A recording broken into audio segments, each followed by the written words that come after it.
At Danner, the journey is never complete. The Danner N45 Trail Hiker is designed to support those willing to sweat in search of their edge. Featuring per-spare uppers with Areoprene gussets for maximum breathability and Endurafoam midsoles for long-lasting comfort and cushion. The recraftable Vibram Mega Grip outsoles are built to be rebuilt. Danner's Precision Fit technology is available in women's styles. Breathe in the scenery with the Danner N45 Trail Hiker. Wherever you are on your journey, take new steps in the only direction you were meant to go.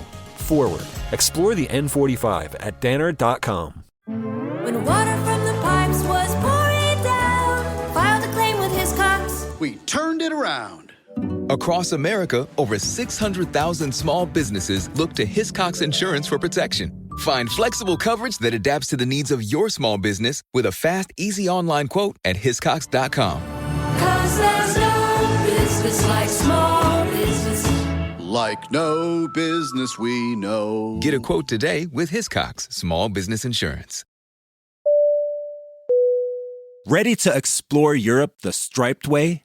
Then fly with Condor Airlines. With nonstop flights to Frankfurt, Germany, there are great connection options to several cities. Whether it's the romantic streets of Paris or the stunning beaches of Barcelona, Condor will start your vacation by offering comfortable and spacious cabins. Fly the striped way. Visit condor.com today. Hey, anyone know what channel the game's on? We know. Download the Sports on What app today and always know how to watch the game. Satellite, cable, or streaming. Sports on What knows the channel the game is on, and you can too. Subscribe today to start your 7-day free trial. Sports on What? We know. And now, here's the question. Hola, bitches. Good day to you and yours. All right, driving a vehicle, it's one of the most ubiquitous symbols of the United States. We're a nation of cars. And as predictable as vehicular traffic is, the things that happen while we're driving are somehow unpredictable. A young driver in Michigan, for example, he swerved to avoid hitting a coyote. I'm just guessing he didn't realize it was a coyote. Anyway, the good news is he did miss the coyote. The bad news is that he did not miss the Silverado driving the other way. Now, everyone involved, sans the coyote, had to go to the hospital. And luckily, everyone was wearing their seatbelts, except for the one guy in the back seat of the Silverado. And a lot of people in the back seat don't wear seatbelts.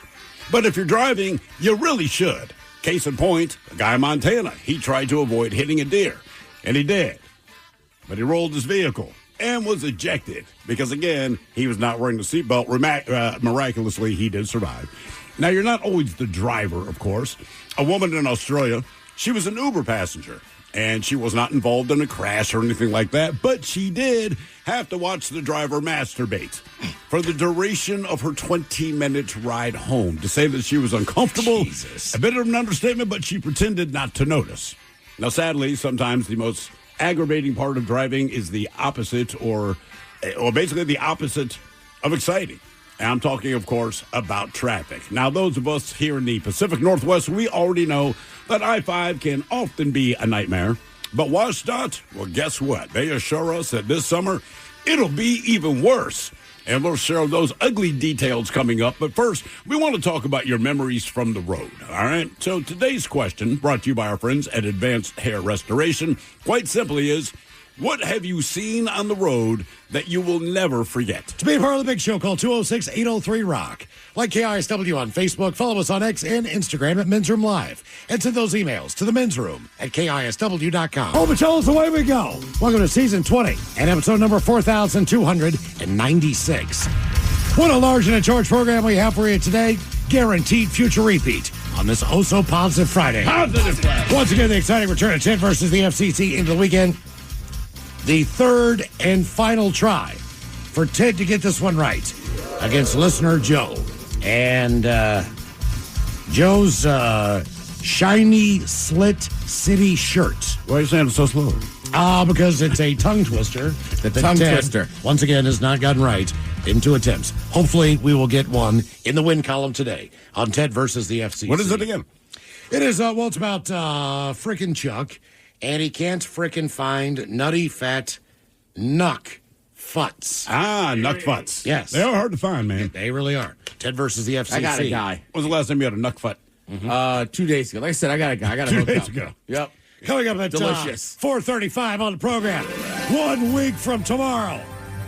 Men's Room 20th Anniversary World Tour stop number 3 as we head down to Auburn and Muckleshoot Casino with the reunited New Originals. Oh, my. How many different managers, meetings were involved in getting the band to put their differences aside and get back on stage to entertain the fans? I mean, there's only one meeting in person, but it started with the emails, the Zoom calls. A lot of arguments broke out there, but eventually we went to the same therapist that Metallica did. Yeah. When they were kind of losing their minds a little bit. And, credit to that guy. He talked us down. He listened to our concerns, which was simply this.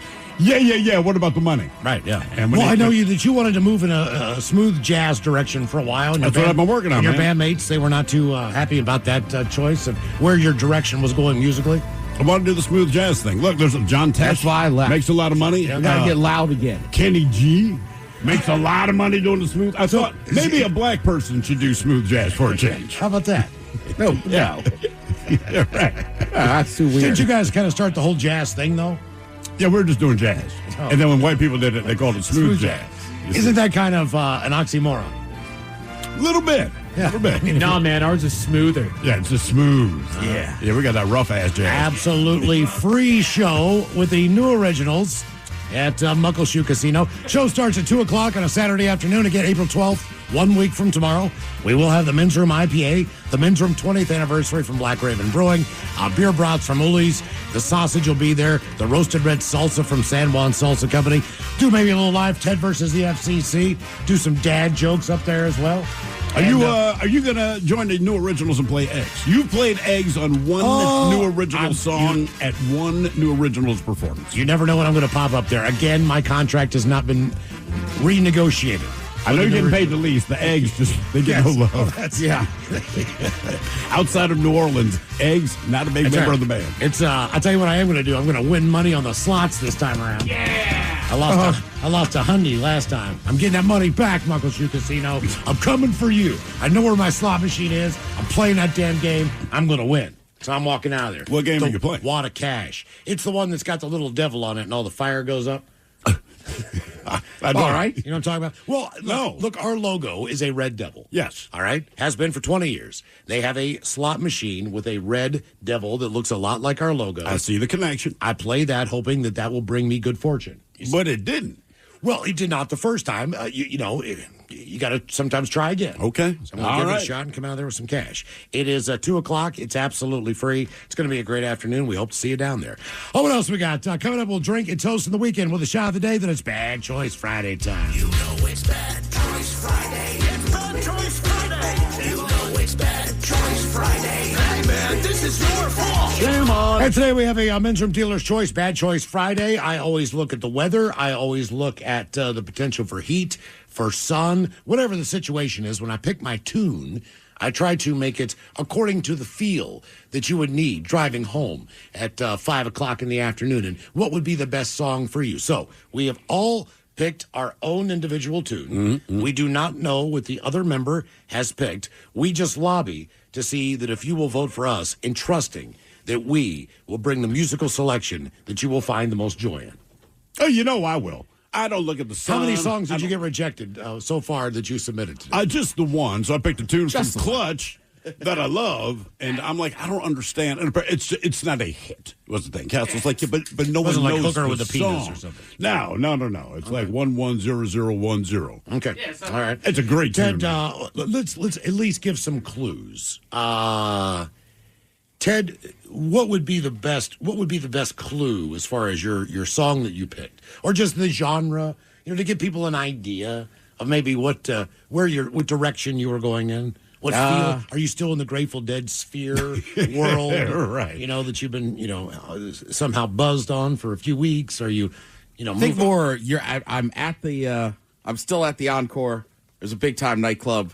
We've left the Dead show. Now we're going to a nightclub. Now you're going to a nightclub. So I know it's bumping. Okay. At least. All right. I don't know what the song is, but I'm guessing it is up. I mean, it's a little bit older if you're into that genre, but it's a classic. Okay. Yeah. Steve, what genre of music or any hints on maybe the direction? A blind black man. A blind black man.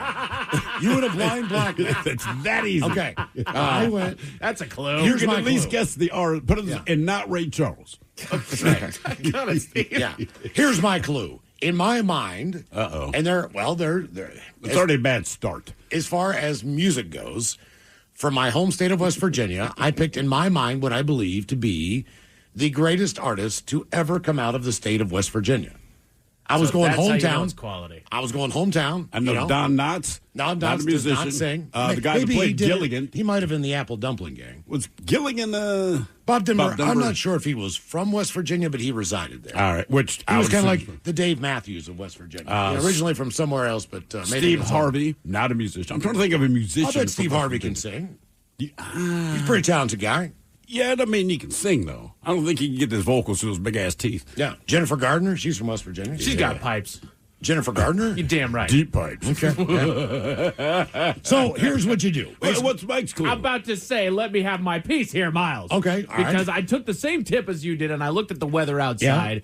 And different from you, I'm not trying to make your drive home enjoyable. I am trying to kickstart your weekend. It is a beautiful day outside. You're That's kickstarting. right. We are kickstarting the weekend. It is a beautiful day outside. It's going to be nice tomorrow. Sunday, not so much. But who cares about Sunday? That's a recovery day anyway. I'm telling all you the people out there, I don't let you down. You hear what I've got to offer, and you enjoy it. So trust me when I say you're going to have a great weekend when you kick it off with my bad choice. All right, that's fine. Yeah, but people lie all the time, Mike. We should all lobby for Mike. That's a sales. Mike never wins. That's a sales pitch. I've never won. You guys are the popular ones as far as this goes. Yeah. Mike, what's is it? Are we talking country? Are we talking? I'm not going to dive quite that deep into it. This is a universally liked song. There is nobody that says this is a terrible song. All right. So what you want to do is you want to go if you follow us on X at Men's Room Live and vote for the member of the show that you believe will provide you with the most quality entertainment as you drive your car home into the weekend. Look out. Why again with another milkshake if you've been dealing with a mocha? Because this one's cold. The hot mochas are the ones that get my guts going. Okay. Yep. I had one like 8:30 this morning. By 8:45, man, I'm just farting up a storm. Right. By the way, Miles, the slot machine you were speaking of at a mocha shoot. Yeah. It's called Hot Stuff. That is right, Hot Stuff. And as someone here That is says, it. I've won some good money on that machine. See, I'm telling you, Miles man. hasn't. I've seen people win money on it. Yes. Who are beside me. I'm going to playing the sit same behind game. you and just sip a beer and just watch you pour money into it. And when you get up, I'm going to play it. Well, the great thing is, Ding, ding, ding, ding, ding. when you do hit, they play Donna Summer. For real. Oh yeah, what's that? Hot Stuff. I'm looking for some hot stuff, baby, this evening. Yeah, that's what that you- means sex, kids. But how do you know that? Would you watch somebody else win it? I have won before. I have just not won the last time that we were there. That is all I'm saying. When I walk up to you with dollar bills, Yeah. you are going to be. You're going to like, ask me for change. No way, man. I'm going to be like, dude, I need a few more. I'm down 200. But yes. So today on the question, what is the most fun about the weekend? Even if it's a nice day, it's a rainy day, it's a crappy day. One thing that we can guarantee around here is that traffic absolutely is going to suck. It really does. Man. Now, I don't know what's going on in my lifetime. Maybe these stickers were not around when I first learned to drive. I am not sure if it is just the current day. The fact that we've been here for 20 years, I do not know what's going on in other cities, but I can guarantee you this. I've never seen more new driver or student driver stickers on cars with a value of over $50,000 in my life. I've Yes, never the seen difference this is the car. before. Look, when It's I was unreal. learning I to notice it all the drive, time. You're in a BMW 6 series. I had a $2,000 car. I know times have changed, prices have changed. You can still get a $2,000 car. It's harder to get a good, but I'm 16 years old. I'm learning to drive. I am driving a car that is so old just because my parents wanted me to have a safe car. This car got 8 miles to the gallon. Mm-hmm. It was an old AMC. It sucked. It was always broken down. It was terrible. I was obviously a new driver on the road because nobody else in their right mind would be driving this car. Not at Now, 8 miles to the gallon. I'm telling you, when I drive on the weekend, and I'm not making this up, if I take a drive down to Tacoma, I will see no less than 10 of those stickers on the back of people's cars. Everywhere. And it scares the living hell out of me because I look over there and I'm like, oh, wow, you're 70. Like, this was not a good time to start, or whatever the deal is. It's not who I expect it to be. It's not a freaking 16-year-old girl with her dad in the driver's seat. I just like it when they pass you and then you see the sticker. Yeah, they were like 75. Like, I got to be careful. Maybe you should be careful. I'm convinced a lot of people just put it on the car so that you don't get as angry when they make bad decisions. Like, I've been driving for 40 years, but I'm going to go ahead and put the sticker on the back of my car. You don't like driving instructor or something to let you know that, look, man, you're a teacher. You might have a student in your car or whatever the deal is. I don't know what's going on, but traffic sucks on the weekend in Seattle. It's a guarantee. They should just have stickers that say, forgive me, I'm driving. Right. And if you're new driver or not, it seems the same. It just kind of sucks. And if you're down at JBLM in that area, down from, the Olympia stretch up to Tacoma, you know for a fact that they build all that new wonderful stretch of I-5 like they're going to do up here in Seattle. And what they do, they build an outdoor tunnel. Basically, it's a tunnel without a roof. Yeah. There's no room on the sides. You cannot pull over. If there is an accident in that stretch that's leading into DuPont, you are absolutely screwed. The tow truck can't get in there. But you're screwed everywhere here, man. I mean, JBLM always sucks. It is understood. But anywhere on I-5 seems to suck. And one of the biggest problems that Seattle has, you can't do anything about it. It's just geography, man, right? Because you're surrounded by, you can go north-south, you can go east-west. There's not a lot you can do about it. Some cities have beltways, which makes things very convenient. And, it can be done here at the cost of probably $7 billion. No one's going to drop that kind of cash. So you're just kind of stuck. You are. Right? There's not a lot of alternative routes. But then there's inexplicable traffic. We went up to Canada last Friday night after work. And 5 North was great. Somehow when you get north of Everett, and I can't explain it, we were north of Everett, where you expect a little congestion, right? But we're north of Everett. And I can't explain it. Everyone's going like 10 miles an hour. There were no accidents. There was nothing. And it was like 30 minutes of this. And we're trying to Uncle figure Tio out, and all that crap? Yeah, but I can't. Probably to Stanwood. That's normally. That's about where it started easing up a little bit. It just blew our minds. Marysville is it's like the base. It's crazy. Like you drive by Marysville, it's going to back up. But you would think 12 million people live in Marysville. Because I'm in the car going, like, how many goddamn people live there? Well, guess what? Good news. This summer it's going to get worse.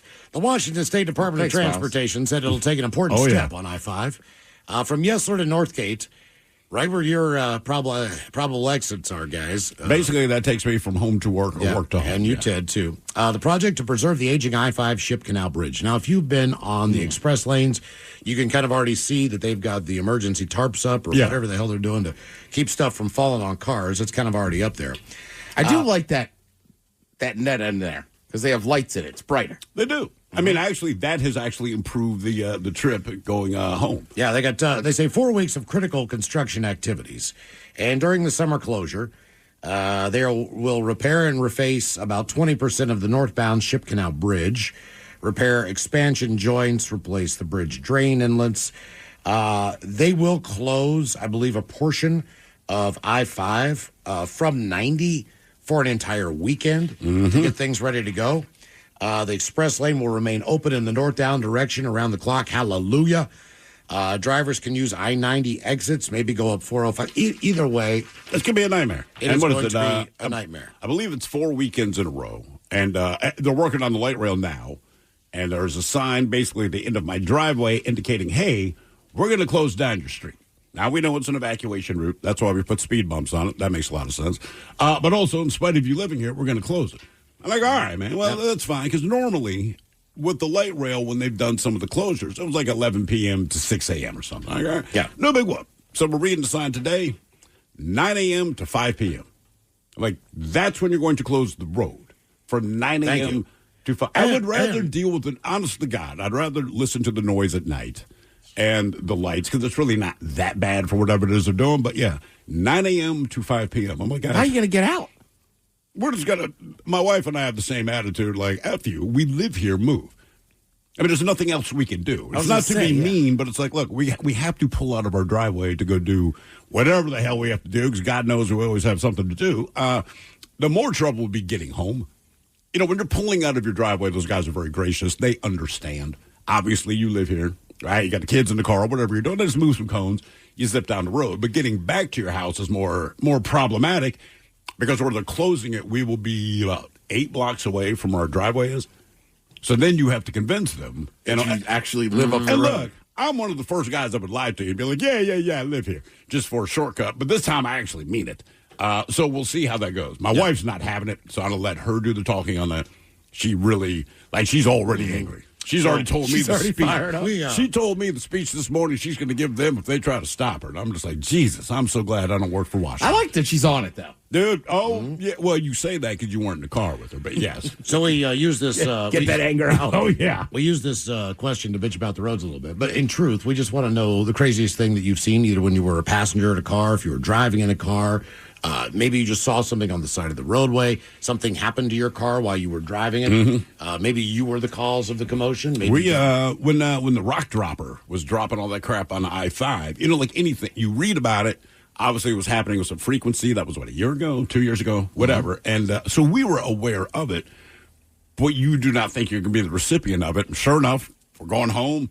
I-5 North, man, went under the overpass, and just big-ass rock, probably like half the size of a bowling ball is probably the best way to describe it, smashes off the windshield. And we realized it came from whoever the rock dropper was. That was and it just pissed me off. By the way, shout out to Safe Lane for showing up at our house and actually doing what the commercial says. They were quick about it. Yeah. And then I started thinking, because I'm talking to the guy from Safe Lane. that's scary as hell. It was real. It's more the sound of it, man. I mean, it's just when that thing hits your windshield, it is like you almost swerved off the road because you don't realize what it is at first, and then it kind of occurs to you when you're looking at the windshield. Anyway, the next day, Safe Lane shows up. They're doing the thing, and I asked the guy, "Hey, man, is that you guys dropping rocks down there?" He's like, but it never actually answered the question. You always read the story about the guy in Jersey who's throwing nails out on the road. He owns a tire store. That's why I thought to ask the guy, like, hey, you're getting my business. I'm just thinking you hire guys to drop rocks on windshields. I don't know here I don't know if he was on I-5. I don't know where in the hell he was, but when Steve Miggs from the Daily Miggs Morning Show used to have his old Jeep. Oh, God, yeah. He had either a piece of metal. It was almost like rebar. Rebar flew through his driver's, through the windshield. And fortunately, it went on the passenger side. Yeah. And fortunately, so it killed his wife. No one him. was in that seat at the time.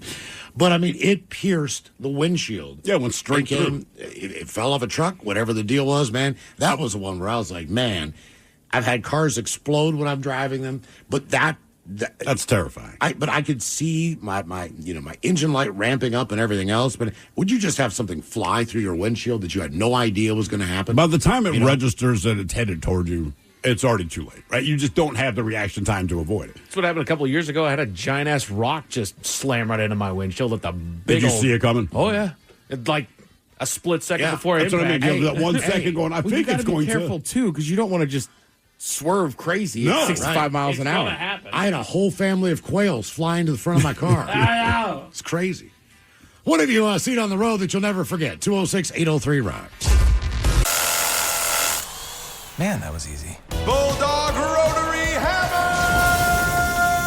Hammer! Hello?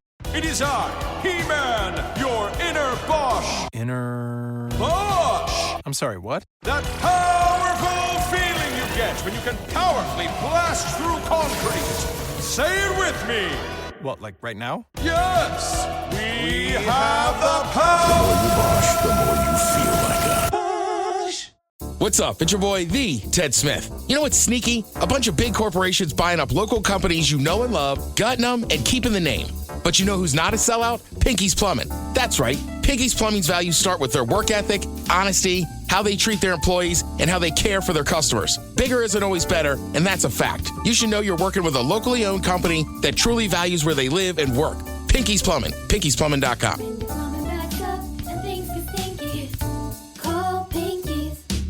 The Toyota Tundra and Tacoma are designed to outlast and outlive, backed by Toyota's legendary reputation for reliability. So get in a Tundra with the available iForce Max hybrid engine, delivering exceptional torque and towing capacity. Or check out a Tacoma. With available off-road features like crawl control, it can take you beyond the trails. Toyota trucks are built to last. So don't wait. Get yours today. Visit buyatoyota.com for deals and more. Toyota, let's go places.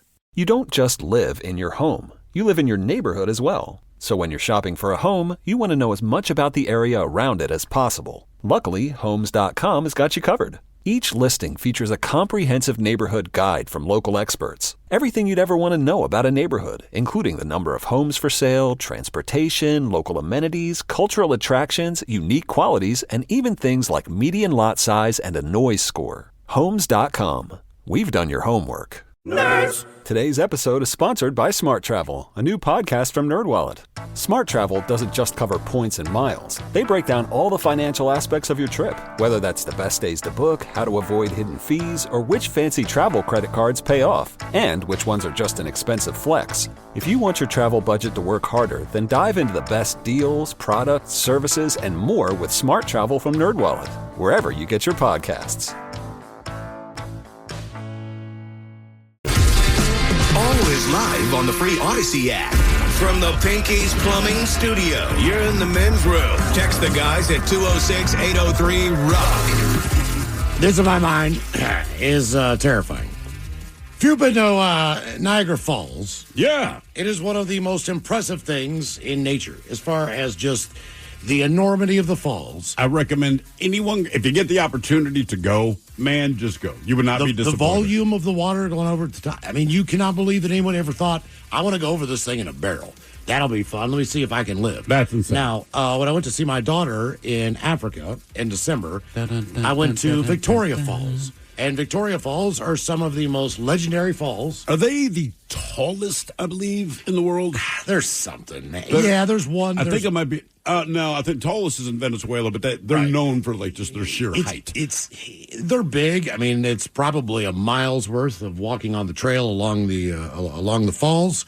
I'm telling you, Victoria Falls does not hold a candle to Niagara Falls. Really? As far as the beauty. I mean, granted, look, it's cool because when you're on the United States side, you know, you turn around and you look at a Ripley's Believe It or Not and a guy selling trinkets, and then you turn back around and you see the most beautiful natural sight. It's almost like being at the pyramids. You turn around, there's Kentucky Fried Chicken. It kind of is like you look at the falls on both sides, American or Canadian. And when you turn around, it's like, you know, ye old corn dog. Welcome to the souvenir shop. Oh, yeah. But, man, have you been there, Ted? Niagara Falls? No, I have not. I've never been up there. Dude, it's you can get a heart-shaped bed for a honeymoon suite. Yes, you can. That vibrates. You put quarters in it. I'd do that just by myself. Side by side. Trying to relax. It's a really, really relax. high-class place. Well, visitors to Niagara Falls this week had more to gawk at than just the waterfalls after a man drove his pickup right through a fence and into the Niagara Falls Gorge.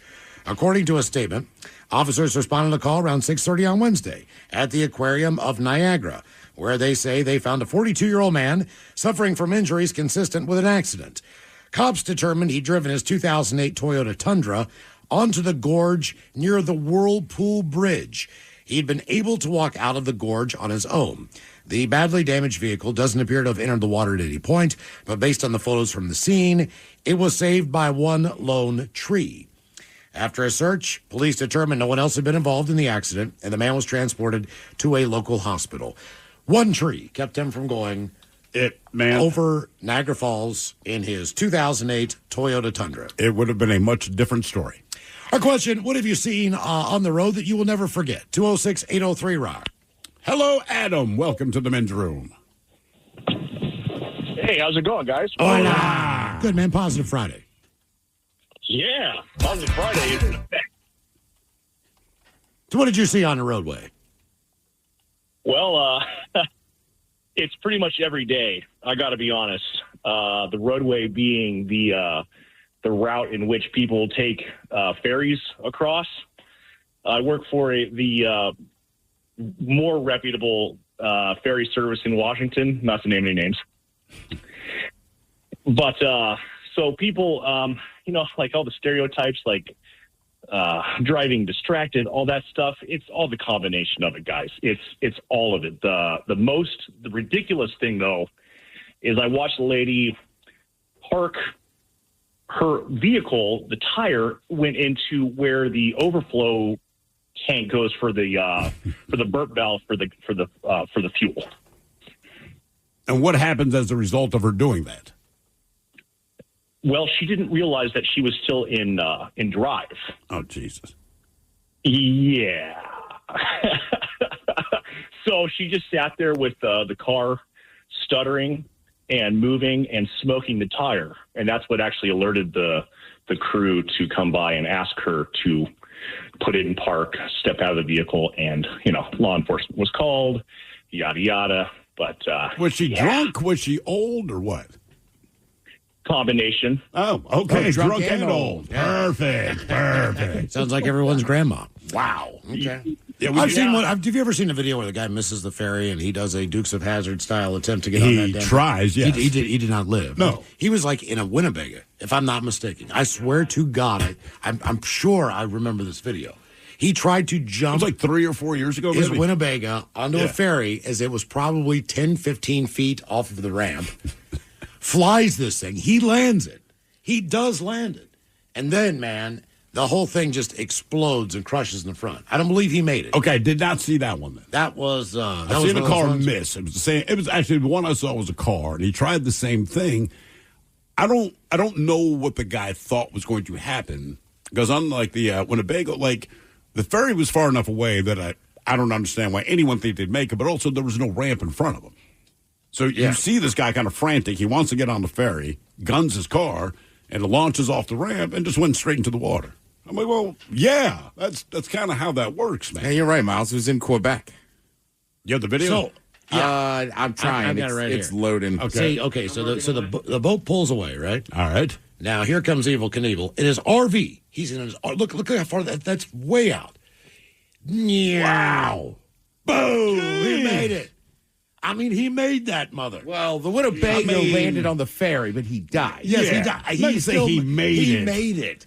The goal wasn't to live or die. The goal was to jump that thing and land on the ferry. The goal wasn't to live or did it. die. He did it. You think those were his last words? He did it. The video that I got is titled "Surveillance Video Captures Terrifying Accident on Board Quebec Ferry." That was no accident, my friend. No, he gunned it. That was a purpose. What have you seen on the road that you'll never forget? 206-803-ROCK. Hello, Jeff. Welcome to the men's room. Hola, bichola. Hola. Positive Friday. Yeah, man. Hell yeah. Well, to start things off, I just witnessed a 3-car fender bender on 405 heading home. Okay. Yeah. 405 needed more reasons to be slow. Jeez, no kidding. If there's any more reason to avoid it. But my story takes place, I was probably about 8 years old, and I was riding in the car with my mom. We were heading down, I believe, I-5. We were following behind my dad, who was towing a car on a tow dolly. And we were in the far right lane, driving like grandparents, like my parents do, when the back driver's side tire on the car that was being towed popped off, rolled across all 4 lanes of traffic, passed us on the shoulder, went down like a quarter mile or so, then crossed back across all 4 lanes of traffic and rolled to a stop right in front of us. So you were able to get the tire? We were able to get the tire and put it back on. Yeah. But just the fact that it wasn't hit by a car was ridiculous. And it didn't bounce over into the other lane. It stayed to Jersey wall. Yeah, so what are the odds of that, man? I told you, man. My buddy, we were going to a baseball game, and he had a Honda Civic, and I'm in the back seat. And all of a sudden, this tire goes past us. And I'm like, Craig, check this out, man. There's a tire that just blew right past us. Next thing you know, yeah, we realized it was on his car. Right. And it was our tire. And it was the tire underneath the seat that I was sitting in the back seat. And that was the one. So I was the one who kind of taking felt the brunt. I felt the vibration of, the no tire part and the car hitting the ground. We did get the tire. What you don't think about is the fact that you need to find the lug nuts. Right. So more so than anything else, all right, we got the tire. Where in the hell? And lug nuts are big enough they kind of look like a rock on the road. So we found 2 of them. Out of 5? Yeah, and we secured them on there as best we could and drove the rest of the way. And I'm just thinking to myself, the tire's going to come off again. It did not, but I feel like 2 should do it. I was terrified. How much farther did you drive, though? Oh, God, another 5-6 miles. Oh, okay. It wasn't like you drove like hours. No, we had to go to the baseball field. We had a baseball game that night. Why is it that, say your car's going 60 miles an hour, when your tire comes off, somehow it goes up to 70 miles an hour? Like people, like you said, a lot of people go, man, I saw my tire go by my car on the way. How is the tire I think it's going just, faster? I think it's that kind of slingshot thing. Like, zing, you know what I mean? Like that. Yeah, maybe that's it. It just seems odd. When it comes off, it's spinning. Now it's spinning faster because now it's free. Right. What have you seen on the road that you'll never forget? 206-803-ROCK. Hello, Heidi. Welcome to the men's room. Positive Friday, guys. Positive Friday. Thank you for the birthday shout out on the 31st. You guys are pretty awesome for that one. That was a T-Rex suit. Okay. Oh, yeah. Well, all you got to do is email them in, man. We'll do them. What? By the way, just real quick, on that thing. before you get to your car thing, what is up with the T-Rex suit? If I remember your email correctly, you were going out that night in a T-Rex suit. Is this correct? I do. I have an inflatable T-Rex suit, and I don't wear it the whole night. You just have to make an appearance and then disappear. That's the key. Okay. But you should see how insane people get. They just freak out when there's this big, huge inflatable T-Rex. And I got to, like, duck to get through the doors, too. But I'm kind of short, so like if my brother wears it, it's kind of got high waters. But people just start cracking up. I've been invited to random parties. Oh my gosh! What do they? How do they check? Great costume. So when they check your ID, do you have to pull the head off, or do you have a picture as a dinosaur? You get inside of it and then you zip it up, and it's got this little fan in there, so it keeps it blown up. So if you like sit down and get up too fast, it'll kind of like be like half plated. I usually go in. I hope they're not going to freak out. Usually, I just show them my badge or your wrist thing or whatever, to get in, and hopefully they'll be cool with it. Like the Elfors, they're totally cool with it. You said you were newly single, I believe, in the email. How's the dating life? Just single. Just me and my dog. Yeah, hey, man. You don't think the dinosaur suit is Nothing helping? wrong. Yeah. I mean, I'll tell you right now, I see a lady rolling in a dinosaur suit, and I'm like, hey, that is a girl for me. I'm getting up in that It's a cloaca. woman, though. You can't see her, right? T-Rex meet Hey, I'm T-Bone. 50-50, all right? That's pretty awesome, you guys. I don't think they think that's a female inside because you can't see the person inside of it at all. No, it's a T-Rex. And your head's got this little window below the head of the costume, but it's like got this mesh, so it's kind of blanked out. But if I wear it for too long, it gets all foggy in there, and oh man, I think it gets hot. Can you pull down just the hood though, and like we could see your face? Oh yeah, if I unzip like a little part of it, I can like my head will come out of like right where the T-Rex's neck is. People are like, "Oh my god." Have you ever been in your T-Rex outfit and then saw some guy you thought was hot and like wanted to put the moves on, but you're dressed like a dinosaur? Oh, slightly, yeah. I actually, my friends have a cover band called the Circle Twerks, and they do like punk version of like Miley Cyrus and Taylor Swift, and I call him a Twerky, the T-Rex. Then I'll get up on stage and then I'll just like twerk with it. It's got this huge, huge little fanny up there, just twerking it. So brings the house do that down to people sometimes. Good times. So what have you seen on the road you'll never forget? So I was going to work and my clutch on my Jeep went out while I was driving. Uh-oh. I could like I was driving and then I'd like push it down. I'm like, what the heck? Because it was like squishy and it was kind of like sticking. I'm like, oh my God, something's going to happen. So I call my boyfriend. I'm like, hey, I'm on my way to work. And in Bremerton, there's two bridges. I had just gotten across the one, which the way I was going was downhill. So it was uphill getting home. And I was like, I'm going to turn around because I'm pretty sure this is about to go out. So I get by the high school, and then I turn around, and then right when I get down at the bottom of this hill, like, it was done. There was no more clutch, and I was in second gear, and I was like, oh, my God. So I just made that light, so I was driving across the bridge, and it's almost all right turns to get home if I take the back roads. So I was just hoping. I'm like, please, please, please let me not stop. Let me not stop. Like, and I did. I got so lucky. I got to the end of the bridge, and the light was, God, I can't remember if it was red or green, but I was right turn. So I just looked. I was like, oh, I'm going. I can't stop. Sorry. So I just took the right, and then it was left after that. No cars. I just cruised. I think it was like 4 turns all the way, and I made it on my street in my driveway, and I somehow made it home in second without stopping. How long did you have to go after you realized the clutch is no longer working? Probably only like 2 miles. Well, the good news is as far as car repairs go, from what I remember, the clutch that I had repaired, when they told me how much it was going to cost, I was like, whew, that was a cheap repair. Oh yeah. Comparatively speaking, compared to replacing a transmission or really? Or one of those other ones. Yeah. I mean, seriously. Just did that recently. That's the difference between a manual and automatic, man. If the clutch goes, it's somewhat affordable on the repair. Yeah. If I had known that, dude, I do everything on my vehicle myself because I didn't have the money really, and I don't trust mechanics. And, dude, it took me like a month, maybe 2. It was so difficult. Like, that's why you go to the mechanic. I would have known how. Yeah. Yeah, but then they're like, I'm not saying it's a good. This is wrong and that's wrong. Like, no, it's not. It's give me the car. Yeah. Okay. How much did it cost, Miles? If you remember. I think it was like $125. What? No way. Well, yeah, but that was 1989. Yeah. I mean, come on. It's like times 200 inflation. But then the transmission was $500. Or Right. $600. It's just relative to what it was. I just dropped a lot in the train. One thing I remember, man, and it's so stupid. It's not even eventful, but I'm like 14 years old, spending a couple of weeks with my grandparents. My uncle Rick, he's always the cool guy. He's going to pick up a used refrigerator for his older brother, my other Uncle Raymond, who is the drunk uncle, right? He's that guy.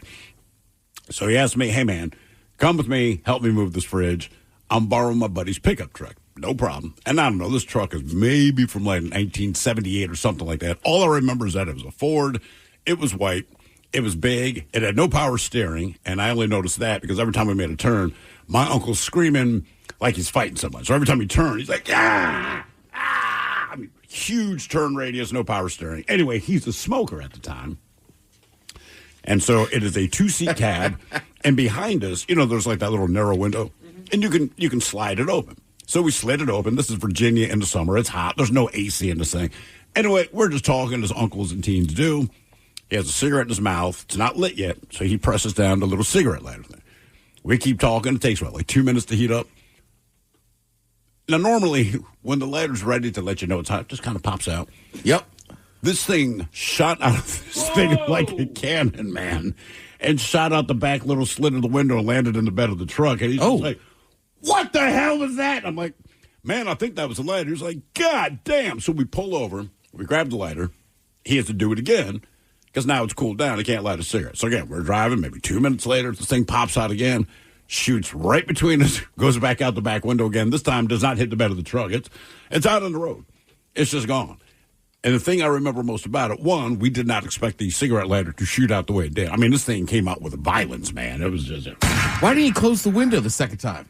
Because we both thought maybe it was just a weird malfunction. All right. We didn't think that was the standard way that this lighter popped out of the thing. But the whole thing was he didn't have a lighter. I just remember how pissed off he was because now he's Nick fitting, wants a cigarette, doesn't have a lighter. He can't use the, quote, goddamn lighter that's in the car. It landed on the road, Steven. Yeah, I know, Rick, but you put it back in, man. I don't think you'd do it twice. I'm like, I didn't either, but at that time, I don't smoke. Those things came out so hot. Oh, super hot. Like when I was a kid, like my brother would always press it in and then wave it around. I mean, he'd be terrorize me. What have you seen on the road you'll never forget? 206-803-ROCK. Hello, Alan. Welcome to the men's room. Hey, happy to you. Happy. I had 3 accidents happen within 2 weeks of each other, all of them where I was probably the first one to respond to call 911 to get medical assistance. The most dramatic was I was coming down the backside of the Grapevine going into Bakersfield, California, and there was 2 18-wheelers and this little Pontiac Sunbird in front of me, and I saw the one 18-wheeler start to slam on his brakes, which resulted in the Pontiac slamming on his brakes, and the 18-wheeler that was behind it cutting the Pontiac Sunbird in half, spinning it off in the ditch. After it hit the Pontiac, it rolled over on its side, blocking all 3 lanes of I-99. And then somehow magically aligning itself so that I could pass it. I pulled over. The guy who had laid his 18-wheeler over on his side was crawling through the window. There was a brake fire. I put out the brake fire. I had already called 911. What did you have did you have a fire extinguisher in your car? No. I just threw dirt on the okay. All right. This brake fire. And as I'm approaching, I'm prepared to see dead people. And literally the Pontiac Sunbird was cut in half, and there are 2 rather large white people in the front seats. Neither one of them really harmed. Really? The wife was fine. The husband was pushed up against the steering wheel. They had to have the jaws of life to come cut him out. But the dog in the back seat, not so great. Oh, no. But, yeah, it was absolutely horrendous. I was surprised because it could have very easily been me right there in the middle because I just happened to slow down because I was tired that day and wasn't part of the actual accident. Did they know the dog had passed when you went up to the car? Oh, yeah. I mean, immediately. I mean, literally everything behind the driver's seat was gone. Oh, okay. And the driver's seat literally was pushed so far forward to pin this guy up against the steering wheel that he probably had problems breathing, to be honest. Yeah, it was bad. That sucks. It sounds bad. That's awful. What have you seen on the road you'll never forget? 206-803-ROCK. Spring's here. Flowers are blooming, birds are singing, and allergies, yeah, they're back too. Sneezing, watery eyes, when they hit, you need a tissue fast. That's where Kleenex Ultra Soft Tissues come in. Whether you're at home or on the go, Kleenex Ultra Soft Tissues have you covered. Allergist-approved Kleenex Ultra Soft Tissues are gentle on your eyes and nose, so you can power through allergy season without missing a beat. Because while allergies are unpredictable, staying prepared is easy. For whatever happens next, grab Kleenex. The brand new Grand Casino and Shoreline is now open. Step into the action with Vegas-style table games like Baccarat, Heads Up Hold'em Poker, Pai Gow, Blackjack, and High Card Flush. Feeling hungry? Feast on delicious Chinese, Vietnamese, and continental dishes plus breakfast favorites. Dine in or take out. And don't miss daily happy hours from 4 p.m. to 7 p.m. and 10 p.m. to midnight. Grand Casino and Shoreline off Aurora. Open daily from 9 a.m. to 4 a.m. Visit GrandCasinoGaming.com. Welcome to the Grand Experience. Now at Verizon, we have some big news for your peace of mind. For all our customers, existing and new, we're locking in low prices for 3 years guaranteed on My Plan and My Home. That's future you peace of mind. And everyone can save on a brand new phone on My Plan when you trade in any phone from one of our top brands. That's new phone peace of mind. Because at Verizon, whether you're already a customer or you're just joining us, we got you. Visit Verizon today. Price guarantee applies to then current base monthly rate. Additional terms and conditions apply for all offers. Catchy tune, right? But don't let the urge to sing along distract you from the truck drifting towards your lane or that lane-splitting biker creeping up beside you. Fortunately, every Hyundai offers advanced safety features that can alert you to potential dangers around you. And Hyundai has over 120 IIHS top safety awards since 2006. Because Hyundai is always working to ensure the road doesn't... Hyundai vehicles have won over 120 IIHS top safety awards from 2006 to 2024. I love the Marquette community. I think, it to me resembles a family of some sort. You are coming to a place that is not only going to give you a great education, but I think it's going to make you a very well-rounded individual. Especially because of the size, you can definitely find your people. I came in and it was open arms. While you're here, we're going to try to make you feel that same love and make this place home. We are Marquette. We are Marquette.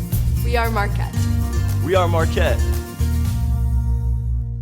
At Danner, the journey is never complete. The Danner N45 Trail Hiker is designed to support those willing to sweat in search of their edge. Featuring per-spare uppers with a Reaprene gussets for maximum breathability and Endurafoam midsoles for long-lasting comfort and cushion. The recraftable Vibram Mega Grip outsoles are built to be rebuilt. Danner's precision fit technology is available in women's styles. Breathe in the scenery with the Danner N45 Trail Hiker. Wherever you are on your journey, take new steps in the only direction you were meant to go.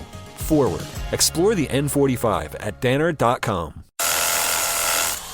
Man, that was easy. Bulldog Rotary Hammer! Hello?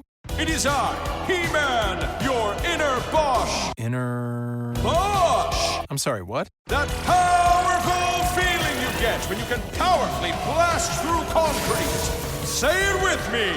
What, like right now? Yes! We have the power! The more you Bosch, the more you feel like a Bosch.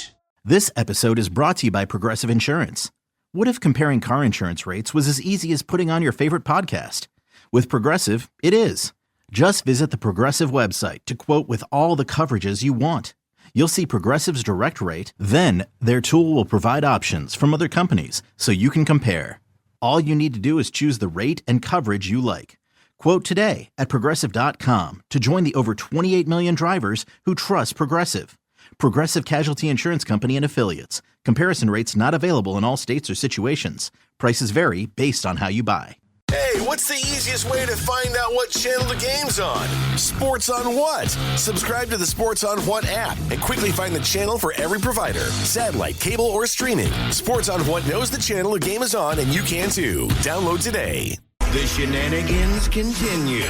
This is the men's room with Miles and Thrill. All right, coming up, we'll drink a toast of the weekend. Then it's Bad Choice Friday time.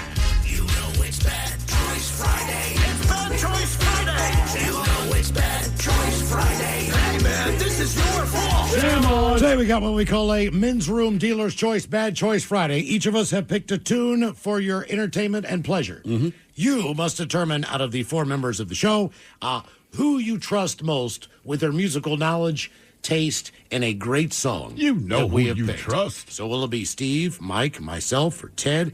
You vote now if you follow us on X at Men's Room Live. Like I said, this is the greatest artist, my pick, that has ever come out of West Virginia. It is a perfect song for a sunny Friday afternoon. I just can't think of any musical artists, that have come out of West Virginia. I can think of John a few Denver. actors. John Denver, sure. John Denver is not from West Virginia. He wrote a song about Western Virginia. Right, Western Virginia, but he says West Virginia, so everyone assumes that it's about West Virginia, which There are sadly, country roads in West Virginia. But that would have been the nicest thing said publicly about West Virginia. And but every it's not- bar in West Virginia closes the night with the song. They do. Everybody Yes. sings. It is the state anthem without Right. question. And it's not even about your state. The song is just not about West Virginia. Right. It's about the western part of Virginia. The Blue Ridge Mountains are not in West Virginia. The Shenandoah River runs for maybe a mile. He loves that mile. In West It's his Virginia. favorite mile. That that is the river. best mile This, of the this river Shenandoah. goes 500 miles, maybe 1 mile of it, even barely touches. But then again, maybe it's harder to rhyme than Monongahela. That doesn't leave a whole lot of wiggle room. It really does. How is the boating going? I mean, it's going well for us, dude. As always. Yeah. Me and you are kind of neck and neck. We keep going back and forth. And then Mike is in third place this time, though, Mike. today. Yeah, Okay. I'm moving up a little bit so the people are Yeah. starting to listen because they know, they understand the truth. They get it. I'm that getting I hammered. always bring the heat, no matter what. I get it. Look, I'm the vanilla I'm guy. bringing the the heat. You're not bringing no heat whatsoever. I Miles. am. You mentioned the drive home. You want to have a nice, chill, relaxing drive No, home. this is going to be this is a banger, man. I am I think where firing you people went up. wrong, Miles, is that you said it's an artist out of West Virginia. Look, man. Yeah. Trust me on this one. All right, I'm not rickrolling you. I promise. I swear to God, I'm not.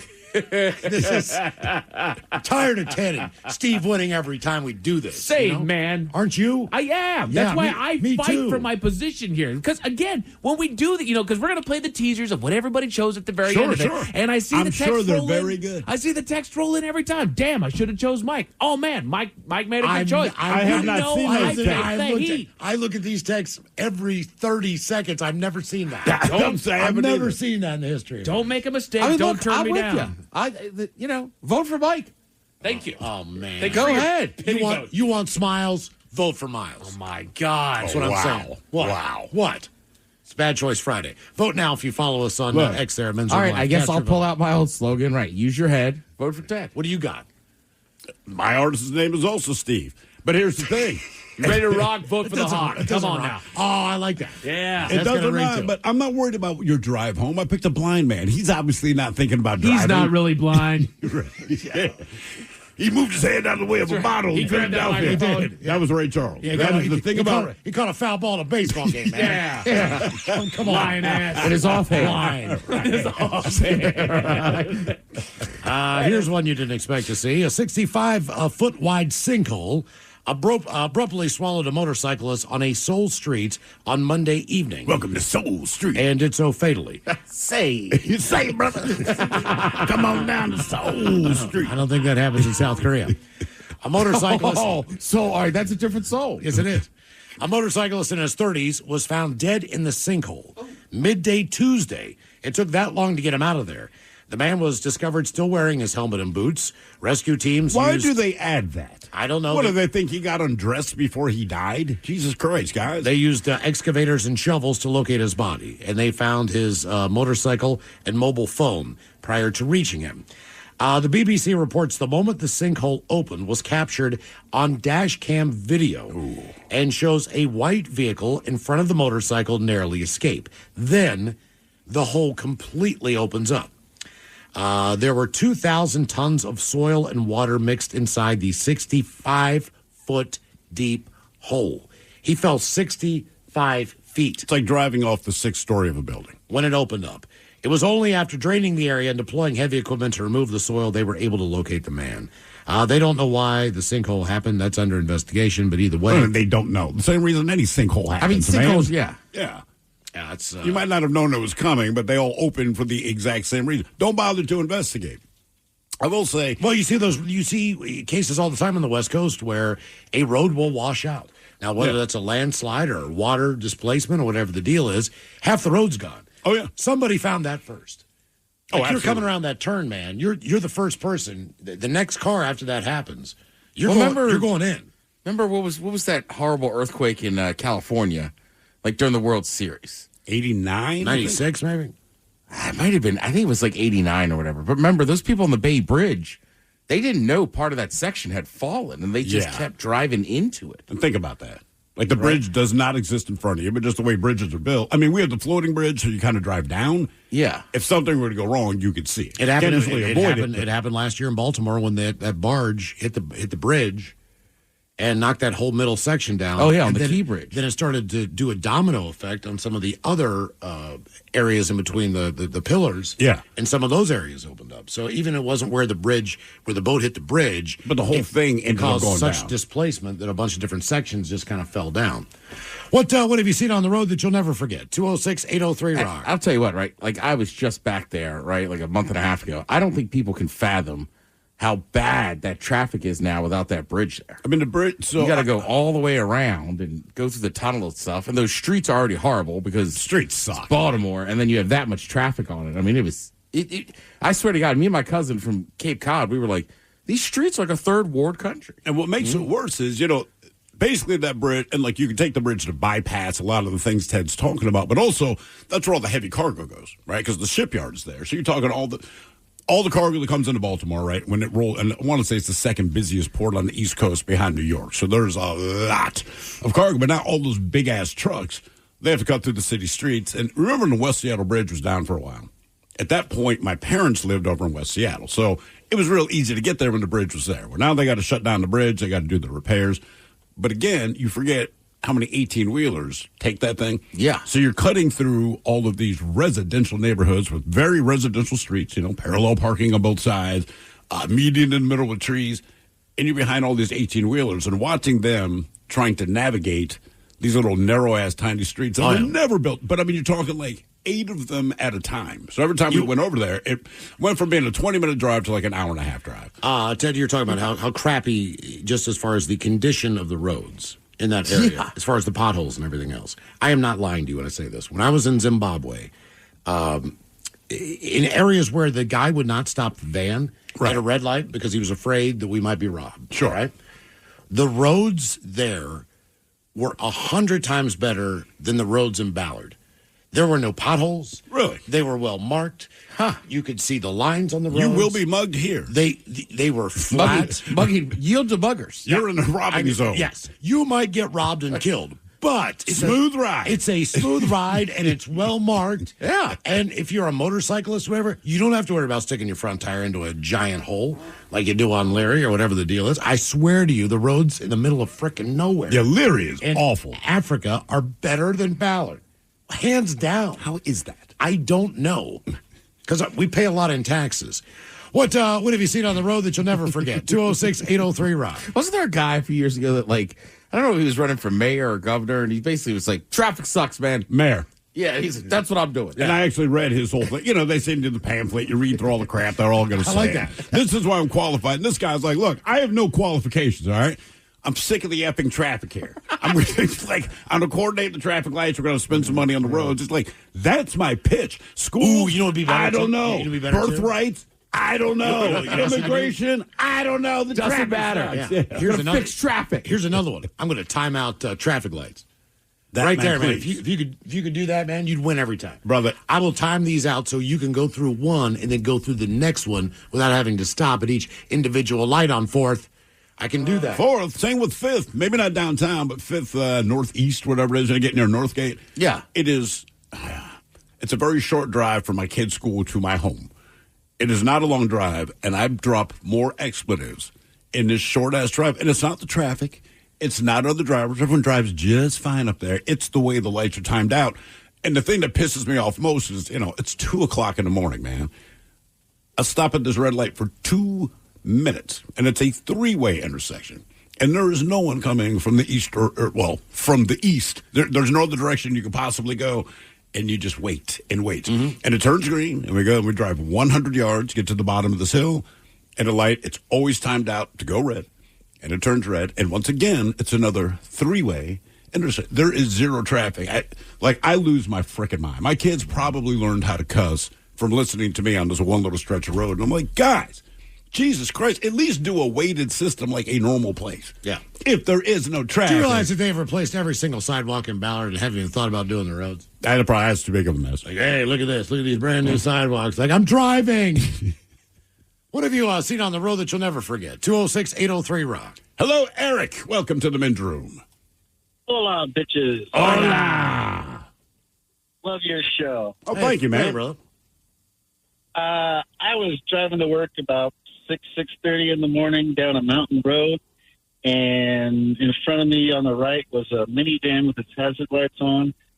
As I drove around it, I realized there's an old, short, round woman in a pink bathrobe bent over a dead buck with a hacksaw hacking off the horn. Oh, right.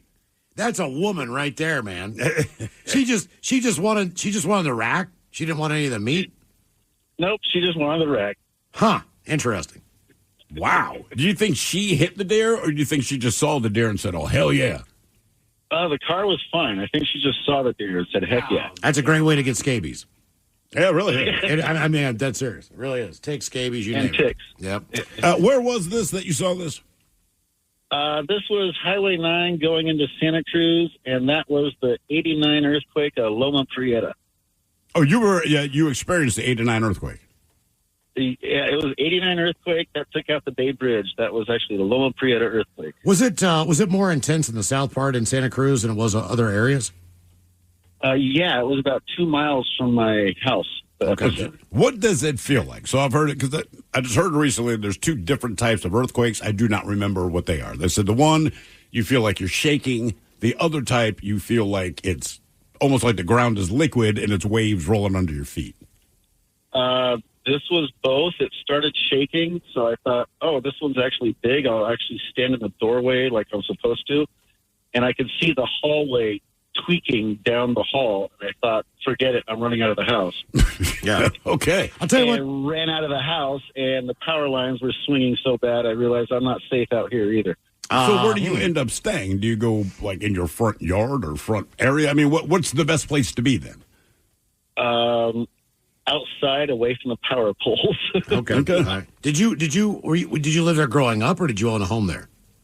I was 16 at the time growing up. Gotcha. All right.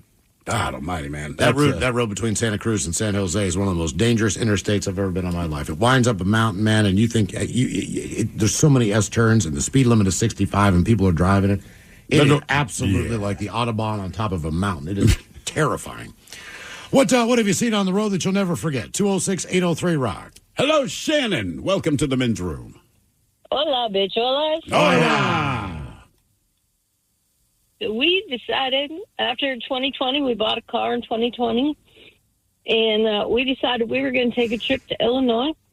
We drove all the 2,000-something miles from Tacoma to Illinois. Why were you going to Illinois? I mean, were you just tell me there's family. Throwing darts at a map? Good to say we just decided to drive there. I'm like, why? No, we had friends that were military, and they had retired, and they went back to their family. So we were going to go visit because we were so house sick that it was crazy. So we were like, 2,000 miles is not bad. And we took off. We went all the way over, spent some time, came back. We got back into coming across 90, and our car's like 2 years old. We just put the first couple thousand miles on it. We pulled out of Spokane, and I'm driving, and it was probably 9:30 at night, and I saw a dog dash right under my front tire. And I looked at my rear view, and there was a semi-truck behind me. So that dog is no longer. Did you see the semi make contact with our canine buddy? I did not, but I did rip up the front of that car. Holy crap. Oh, man. The car went right back in the shop. Well, that was hard. That's that's bad. My and I've told this before, but I don't know. I'm like 16 or whatever, but riding on 95.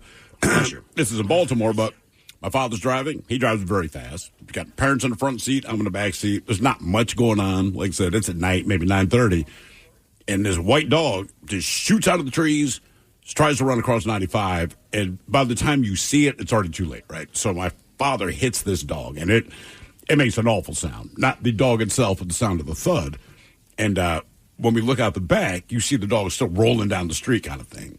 And my father's like, oh, my God, I just hit a... And as he's saying that, a black dog, who we're assuming had been with the white dog, and these are sizable dogs, about like a shepherd size, he hits that one, right? So we hit the first one. My dad's like, oh, my God, I hit it. Just like, oh, my God. And I cannot explain just how bad everyone felt. Like, nobody said anything. It just got, like, super quiet. You should in the car. You should at least go out for ice cream after that. I know that sounds terrible, but I mean, like, I know it's something. Like, all right, I got it to mine, and it is dark, but so my dad, he's driving. I can tell it's dark. It is so dark. But he ran over a squirrel. All right. Right now, as a kid, you're like, all right, but it's a squirrel. Sure. And he is visibly upset, right? From a squirrel. Okay. Dude, it's so dark. And he's just like, and we're like, you all right? He just goes, I haven't killed anything since Vietnam. Oh, Jesus Christ. Like, okay. Oh, no. Are you talking about a quiet rest of the ride? And I mean, I can remember we were going to like our favorite pizza place. It was like, like a specific one that was like 20 minutes away. And I mean, not a word was spoken that entire ride. Man, we had a squirrel in Pennsylvania. And it was no big deal, except my daughter, man, right? She's maybe 5, so this is real important to her, this kind of thing. Because you see the squirrel doing the dance. What'd you say, Ted? Why do squirrels act like every day is their first day being a squirrel, right? So it's doing that, I don't know where to go kind of thing. And there's nothing we can do, man. We're only 65, so you hear it hit the bottom of the car. Not the tire, but it's like, damn, right? So we thought the kids were asleep, and then I hear my daughter go, did we just kill that squirrel? So I turned around, and like, she's already getting misty-eyed, man. So I was like, hey, no, man. He just bumped his head on the bottom of the car, and he's probably like rubbing his head, going like, ow. My son's about 3 at the time. That's the first time he looked at me like, bull ass. But he was smart enough not to say anything because he knew his system would break down. But the way he mean-mugged me, like, you just lied. That squirrel is dead as F. And it's like, yeah, man, that squirrel's gone. I mean, it doesn't involve a car, but you talk about siblings, right? Because I think your kids are about like kind of like Irish twins, like me and my sister. Year and a half, yeah. Right. So it's like, we got fish once for like, just like, goldfish in the bowl. Sure. And same thing. Like, basically, the option was you get 2 goldfish, or you can each get a toy. I was still to this day team toy. Yeah. She wanted the fish. We got the fish. So like a week later, we come home. She goes, look, the fish are sleeping. And I didn't miss a beat. I was like, nope, they're dead. Oh, damn. Just like my toy that I never got. Yeah, my daughter, man. Just like my dreams of that toy. Her first fish, she's like 5 years old. And like anything, man, that fish was gone in like 2 days. But she just started school, so like, no worries, dude. Go to the pet store, replace it. She has no freaking idea. That fish, about a month later, well, no. So she gets up in the morning and sees the fish is floating sideways. Eyes are kind of cloudy. And I'm like, baby, the fish is asleep. Don't worry about it. She's like, okay. So we run out, we get a new fish. She's none the wiser. What happens again a couple weeks later, right? Goddamn thing is sideways, eyes all cloudy again. Baby, she's like, Dad, this one's dead. I'm like, okay, the jig is up, man. I'm like, by the way, this is also your second one. You could have picked a different name. What have you seen on the road that you'll never forget? 206-803-ROCK. Ready to explore Europe the striped way? Then fly with Condor Airlines. With non-stop flights to Frankfurt, Germany, there are great connection options to several European cities. Whether it's the romantic streets of Paris or the stunning beaches of Barcelona, Condor will start your vacation and make it even more memorable by offering comfortable and spacious cabins where you can sit back, relax, and enjoy the flight. Fly the striped way. Visit condor.com today. What's up? It's your boy, the Ted Smith. You know what's sneaky? A bunch of big corporations buying up local companies you know and love, gutting them, and keeping the name. But you know who's not a sellout? Pinky's Plumbing. That's right. Pinky's Plumbing's values start with their work ethic, honesty, how they treat their employees, and how they care for their customers. Bigger isn't always better, and that's a fact. You should know you're working with a locally owned company that truly values where they live and work. Pinky's Plumbing. Pinky'sPlumbing.com.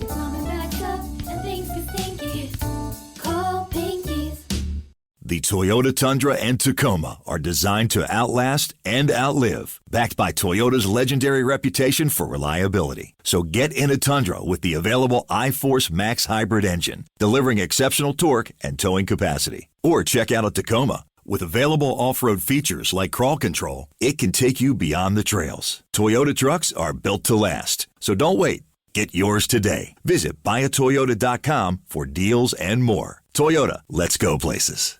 You don't just live in your home. You live in your neighborhood as well. So when you're shopping for a home, you want to know as much about the area around it as possible. Luckily, Homes.com has got you covered. Each listing features a comprehensive neighborhood guide from local experts. Everything you'd ever want to know about a neighborhood, including the number of homes for sale, transportation, local amenities, cultural attractions, unique qualities, and even things like median lot size and a noise score. Homes.com. We've done your homework. Spring's here. Flowers are blooming, birds are singing, and allergies, yeah, they're back too. Sneezing, watery eyes, when they hit, you need a tissue fast. That's where Kleenex Ultra Soft Tissues come in. Whether you're at home or on the go, Kleenex Ultra Soft Tissues have you covered. Allergist-approved Kleenex Ultra Soft Tissues are gentle on your eyes and nose, so you can power through allergy season without missing a beat. Because while allergies are unpredictable, staying prepared is easy. For whatever happens next, grab Kleenex. Always live on the free Odyssey app. Text the guys at 206-803-ROCK from the Pinky's Plumbing Studio. You're in the men's room. Coming up at 4:35, the exciting return of Ted versus the FCC. Right after emails on our question, what have you seen on the road that you will never forget? A creepy Adelaide Uber driver who masturbated in front of a terrified female passenger while driving her home has escaped jail time over the incident. What? Taylor Pimlott is recounting her horrific experience, describing how she found herself holding back tears and fearing she would be raped on what was supposed to be a quick and quiet journey home during rush hour. She was taking a 20-minute trip home last October when something caught her eye in the front seat. A penis. Causing her to look up from her phone, only to realize the driver was masturbating behind the wheel. Now, usually when someone takes their pants down, they ruffle down a bit or something, she said. I saw none of that. I just saw this subtle hand gesture. I could see clearly that he had his penis out and he was masturbating. Clearly. I can see clearly now you're waxed a carrot. She considered calling police right then. Her mind was racing. She screamed at the driver, attempted to get out of the moving vehicle, and immediately contacted her mom and boyfriend to tell them what was happening and managed to capture footage of the man to use as evidence for the police. There was a part of me that thought, oh, God, I could die. This man could touch me. My brain was frozen. My heart was pounding. I was petrified. Now, this happened over in England. A text to her mom read, Mom, I'm about 10 minutes away from home. I need you to wait outside for me. I'm in an Uber, and this man has his penis out. She said she decided her best option was to pretend she hadn't noticed out of fear the driver might lash out if she confronted him. When she arrived home, her mom was waiting outside, and she had to ask him to unlock the doors. He fully turned around and looked at me, and in the most creepy voice I've ever heard goes, "Thank you so much." And she said, "You're welcome." Our question, what have you seen on the road that you'll never forget? 206-803-ROCK. Hello, Mike. Welcome to the men's room. Hola, gentlemen. Hola. So this was quite a few years ago. My girlfriend at the time were going to Western up in Bellingham, and we were loaded up with all of it. It's the end of the summer. We're going back to school in the fall, and her dad's truck I'm driving, she's in the passenger seat, and we have all of this furniture and boxes. It was like a old F-250 pickup truck. And one of the things that she had to have was her parents' old glass-top dining table.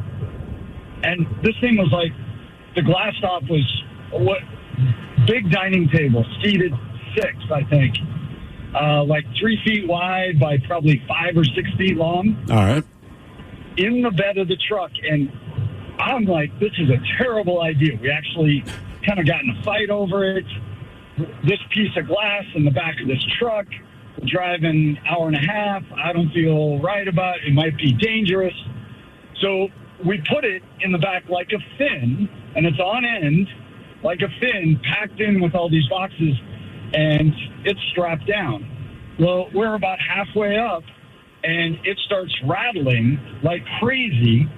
She and I both, I'm looking in the rearview mirror, she looks back, and I start to say out loud, hey, we should pull, whoop, and it flies, no S.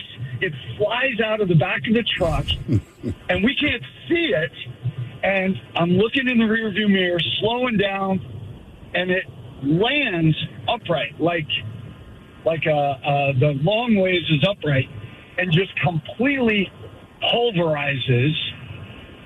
She, like, this quiet scream, like, oh my God, and a cute little car, little Honda, drives right through this pulverized glass, probably 30 or 40 yards behind us. And I'm like, oh my God, I've just killed this small family.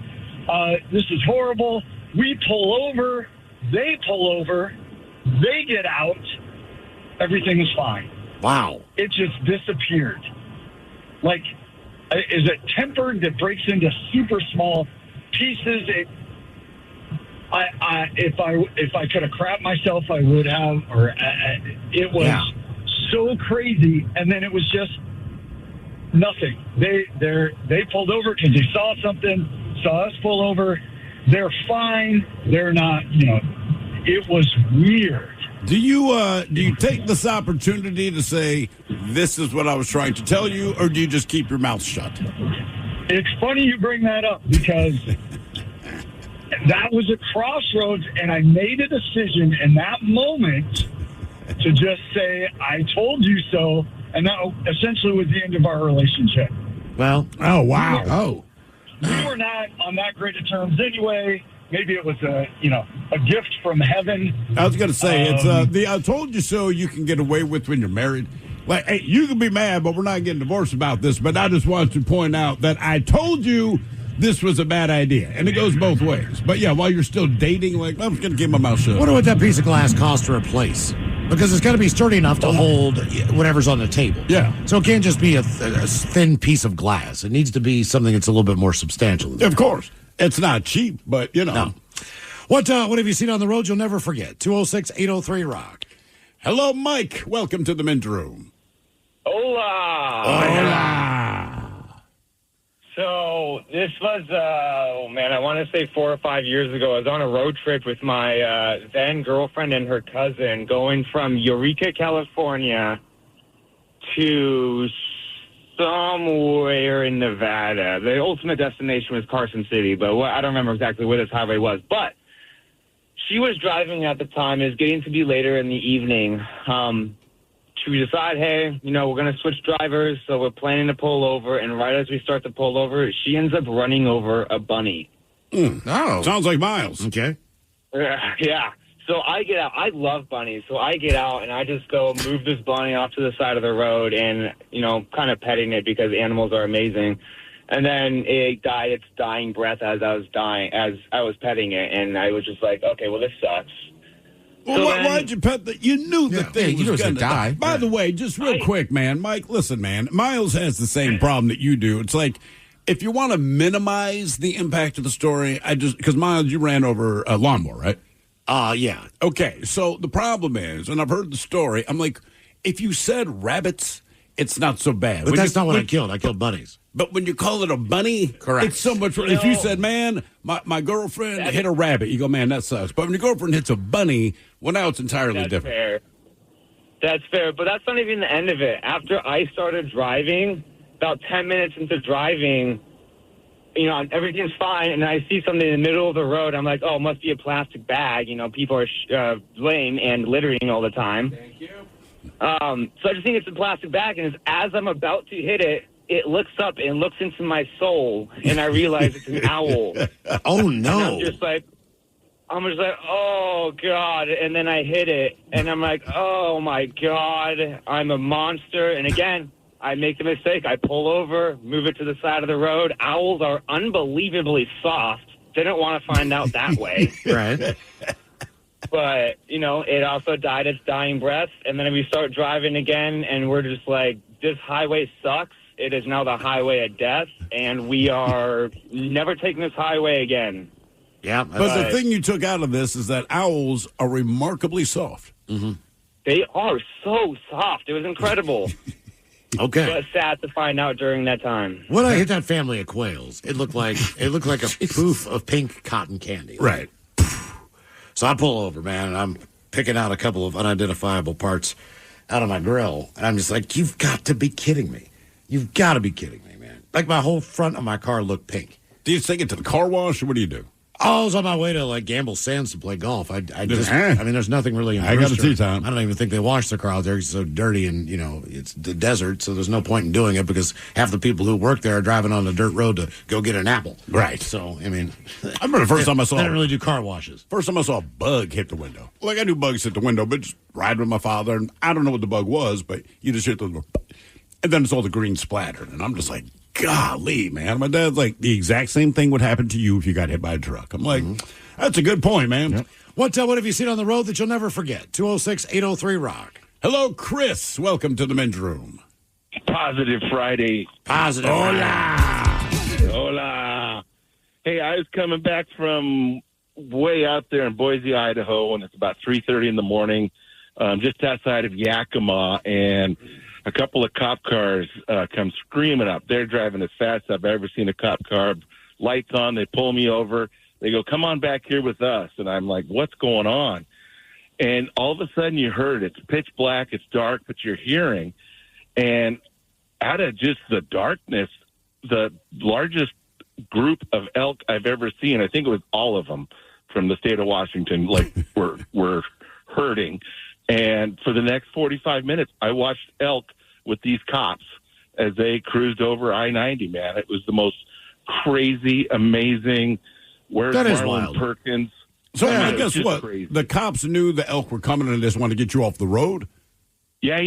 They were telling me that they have collars on some of them. So they monitor them. And and so they knew it was like this huge herd. And they were running.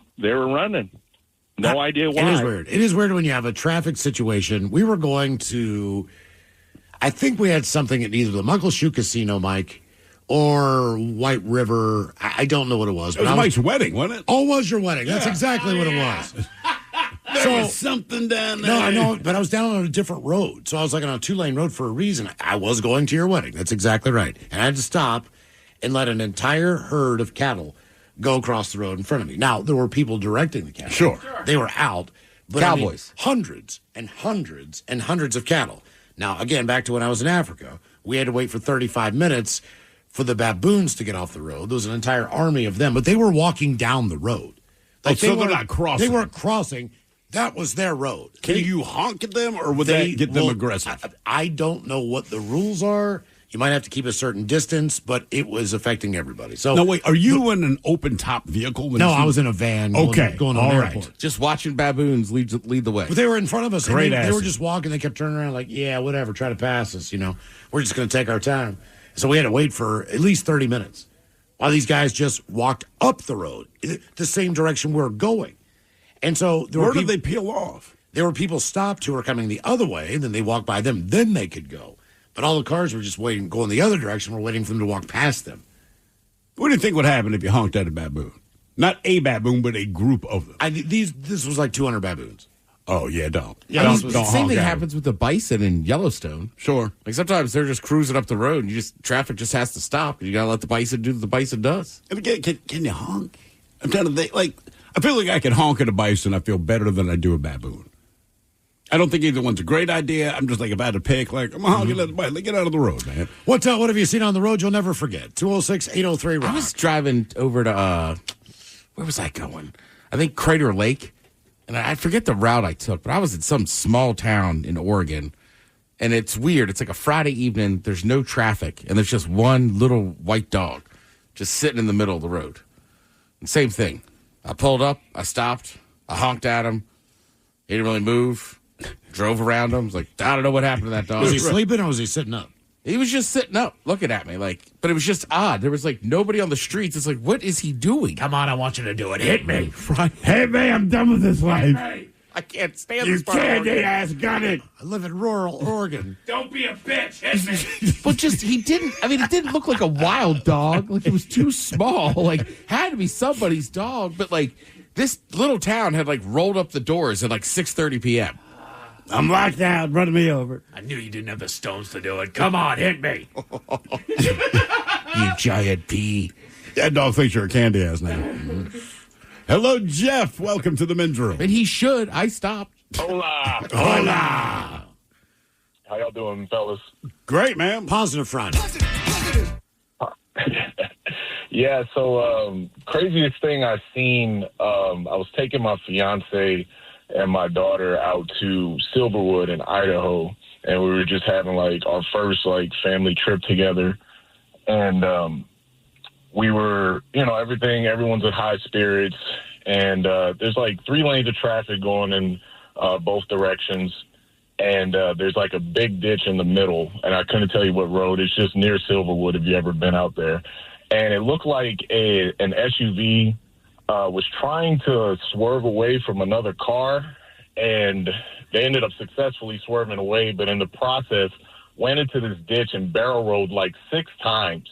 And then the passenger side pretty much was like up in the air. So like I pull over immediately. And, I got to go. Like, this happened in real time. I'm pulling over. Like, my first instinct was just to help these people. So, like, I arrived there first. And there's a couple other people that pulled over. They're coming out to come help this couple. And it's, like, this older gentleman in the front. And he's just like, oh, I'm all right. I'm all right. I'm like, dude, you just flipped, like, 6 times. And this woman in the back is screaming. And she's like, I was like, we're going to get you out. We're going to get you out. And she starts going, get the chickens. I said, what? She's like, get the chickens. So, like, they had chickens in this SUV. And so I was like, no, we're going to get you guys out first, just, you know, as long as you're not, you know, hurt or anything, but we need to, like, try to get you out gently and quickly, you know. But it was just wild to me that the woman's first response was to save these chickens. I mean, and obviously you got to try to be decent about those. Like, lady, I'm not saving chickens before I save your life. I'm sorry. Yeah, exactly. You think she was? How many chickens did she have? So I stayed to help the man out and her, and then there was like a whole crowd of people, and like she was still like talking about getting her chickens out, and so I saw a couple of people assist with that, but I had already crossed the road and like, all right, I'm dipping now. But I was just more concerned about their safety. So but, wait, yeah, that kind of you got them out of the vehicle, but you didn't make any effort to help the chickens that she was so worried about. No, I did not. Good job. Okay. I make fun of Oregon a lot, but fried chicken for all I cared, man. It was just like, you know, their lives matter a little bit more, you know. Yeah, I'm right there with you, man. Yeah. I have talked to people. I think going with the human was the right call. Give my chickens. Okay, no. You've been to Boise, right? I have been to Boise. Okay, now how would you compare rural Idaho to rural Oregon? Which is a little bit more strange? Because I've heard Idaho is weirder.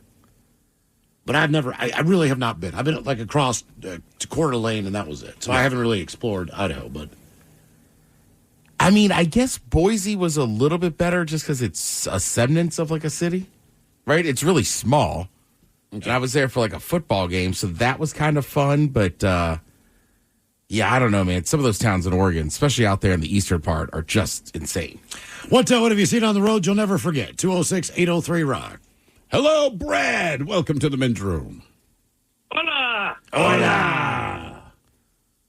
Hey, so we're driving back from the San Juans on Labor Day weekend. It's been a dozen years ago.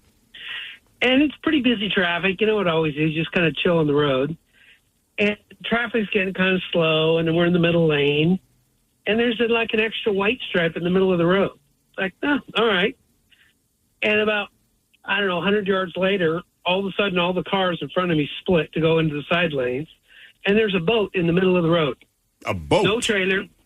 Like an 18-foot runabout. No boat or no trailer. No cars on the side of the road. Nothing. It was there.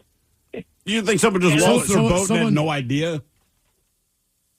I think they lost it and said, let's hit the gas and get the hell out of here. All right. I mean, it's like a car. It is registered in your name. That's the problem with the boat. Exactly. It can be identified, and the owner can be identified as you can't well. just leave it there.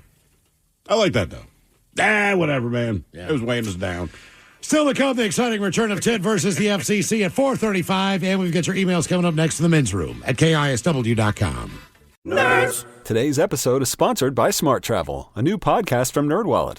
Smart Travel doesn't just cover points and miles. They break down all the financial aspects of your trip, whether that's the best days to book, how to avoid hidden fees, or which fancy travel credit cards pay off, and which ones are just an expensive flex. If you want your travel budget to work harder, then dive into the best deals, products, services, and more with Smart Travel from NerdWallet, wherever you get your podcasts.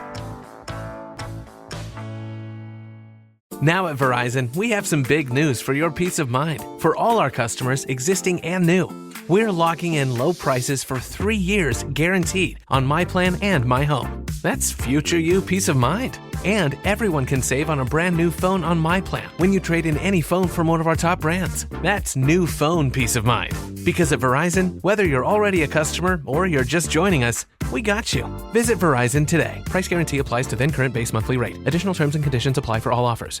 Plug in a Hyundai EV and the extraordinary happens. From the charge time and range in the Ioniq 5 and 6 to the adventurous spirit of the Kona Electric to the 601 horsepower Ioniq 5N. Hyundai EVs make the extraordinary electrifying. There's joy in every journey. EPA estimated 303-mile driving range for 2024 Ioniq 5 SE SEL Limited rear-wheel drive and 361-mile driving range for 2024 Ioniq 6 SE long-range rear-wheel drive with fully charged battery. Actual range may vary. Visit HyundaiUSA.com or call 562-314-4603 for more details.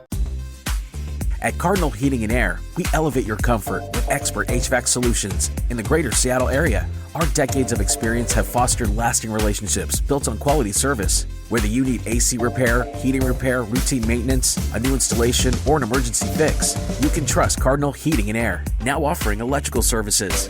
Experience the exceptional service and peace of mind that Cardinal Heating & Air delivers, today and for years to come. I love the Marquette community. I think, it to me resembles a family of some sort. You are coming to a place that is not only going to give you a great education, but I think it's going to make you a very well-rounded individual. Especially because of the size, you can definitely find your people. I came in and it was open arms. While you're here, we're going to try to make you feel that same love and make this place home. We are Marquette. We are Marquette. We are Marquette. We are Marquette. At Danner, we believe our beloved trails will always need footsteps to keep the paths from fading, and those journeys are often better when shared. The Women's Trail Trainer was built by women for women who embrace the outdoors. Rally your girls, lace up, and blaze the trail. Resurge midsoles provide next-level comfort, while Danner's Precision Fit technology offers more custom fit with optimal support. Breathe in the scenery and feel right at home in the dirt. Explore the Women's Trail Trainer at danner.com. This episode is brought to you by Progressive Insurance. What if comparing car insurance rates was as easy as putting on your favorite podcast? With Progressive, it is. Just visit the Progressive website to quote with all the coverages you want. You'll see Progressive's direct rate, then their tool will provide options from other companies so you can compare. All you need to do is choose the rate and coverage you like.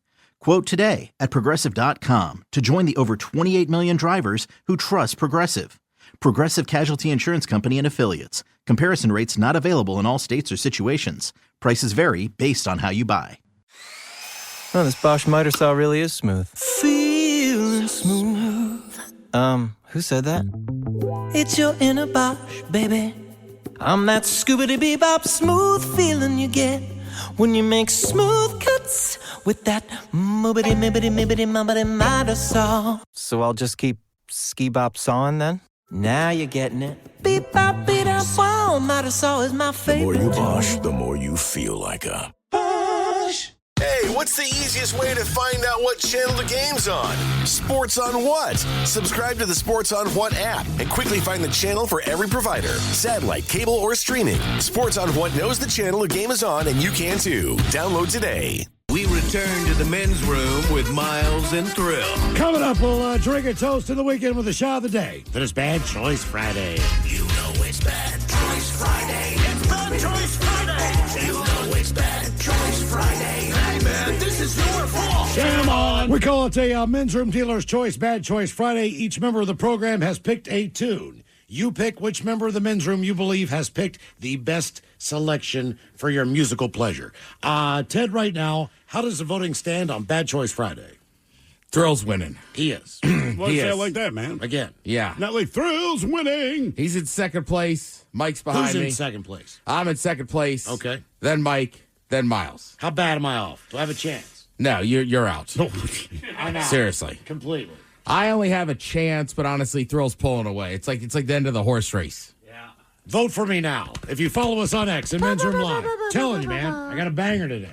Never going to pick these. Miles, your sales pitch is not working. Apparently Every time not. you mention that it's an artist from West Virginia, your votes go down. So you lose votes. Are you kidding me? Meanwhile, the growing campaign over here is working like an absolute charm. My people, we have created a grassroots campaign. We are getting close to at least second place. But we can pull this out. If we rally together, I can give you guys a song that will kickstart a good, fun, happening weekend. Maybe we can fudge the numbers. Something like that. Right. Bad Choice Friday coming up right after we drink a toast with the shot of the day. First time for a few emails to the men's room at KISW.com. You've got mail. You've got mail. Couple from our driving question. Ola Pichola's, a good day to you and yours. While driving around for work one day in a company truck, which sits higher than most, I saw a little old lady, every bit of 70, showing off some seriously impressive DJ skills. Rock on, fellas. God. That from Rob. Oh. Yeah. Wiki. Oh, Yeah, he was man. on the phone and he dropped Good out. times, yes. Good day, brethren. Been a bit since I've sent an email. I was in my car sitting at the 405 Exchange in Renton, headed to work. I was completely stopped, waiting for traffic to move.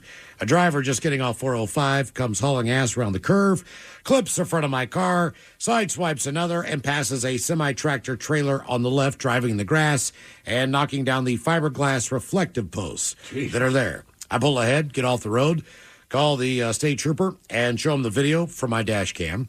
The car that hit me had no temporary tags or license plates. Trooper told me my chances of winning this hit and run would be slim to none. Yeah. Thankfully, no one was injured. Dumbass people in a hurry leave home earlier. Enjoy the weekend, guys. I got me some new men's room beer to drink this weekend. Nice. That from the Elk Plain Drifter. All right, on to the birthdays, which are brought to you by Men's Room Roasted Red Salsa from San Juan Salsa Company. Dip responsibly. He's got a cue. There. Dip responsibly. Try the timing on this again. All right, we got to do a little practice here since we don't. Emails and birthdays brought to you Dip by... responsibly. No. Sorry. Take 3. Sorry, Jesus. Birthdays brought to you by Men's Room Roasted Red Salsa from San Juan Salsa Company. Dip responsibly. Better. All the guys, happiest of birthday wishes to Nicholas, a.k.a. Hobbit, my husband of 15 years. Hope this is the best trip around the sun yet. All my love, that from Gina, his Amazon. A fish sandwich medley would be great, guys. Thank you. Can I get A fillet of fish sandwich. So you know I got I'll have a fish sandwich. Oh, brother, can I have a fish sandwich? Put the cheese and the tartar on the side. I want a fish sandwich. Is it too early for a fish sandwich? Cheese and tartar on the side. Oh, yeah. I smell the fish sandwich. Maybe Are you some sure? relish in the morning. At noon and at night. Can I buy you a fish sandwich? So you don't want a fish sandwich? All the Cholos want to give a shout out to my beautiful wife, Tracy. It is her 33rd trip around the sun. We tune in daily for our commutes home from work. Love the show and always look forward to it. How about a fish sandwich, some green beans, the dirty Germans talking about the complexity of purple hair dye. Coach Ted with a pep talk about skincare, and if at all possible, maybe some dad jokes for Miles. Yeah. Thanks, guys. You rock. That from Alex. Fish sandwich. Are you sure? Green bean. What? Green bean. Okay. Green bean. Like some flies with that order? Green bean. Yeah, I actually use purple hair dye. I use them down below in my pubic region. That's why when I open my pants, I say, would you like a bowl of grape nuts? Yeah, hair dye, whatever. There's often things that get stuck in there. We have to clean it out. Just not on the hair. What is that purple stuff in your teeth? All right, you need a new skin routine? Pretty simple. If you've been watching the internet, what you need is expensive mineral water, sparkling water. I don't know where you get it. Put it in a bowl. Put ice in it. Duck your face into it. Then take a banana peel and rub it on your face. Everybody's doing it. You're going to have skin just like that dude. All right, Dad Joke Friday. Here we go. Mike, did you hear that a virus is making people forget 80s British bands? Again, a virus is making people forget 80s British bands. The Who? No, there's no Cure. I figured you like that one. That Cure. kind of good work. The Cure, yeah, I see what you did there. One of your favorite bands. Yeah. What is the most popular day, guys, to start a diet? What is the most popular day to start? Tomorrow. Sad news. I ordered a dozen beasts, but they delivered 13. Oh, yeah? Yeah, that's a freebie. And finally, on our second date, my girlfriend offered me a chestnut. Oh, yeah? A misunderstanding ensued.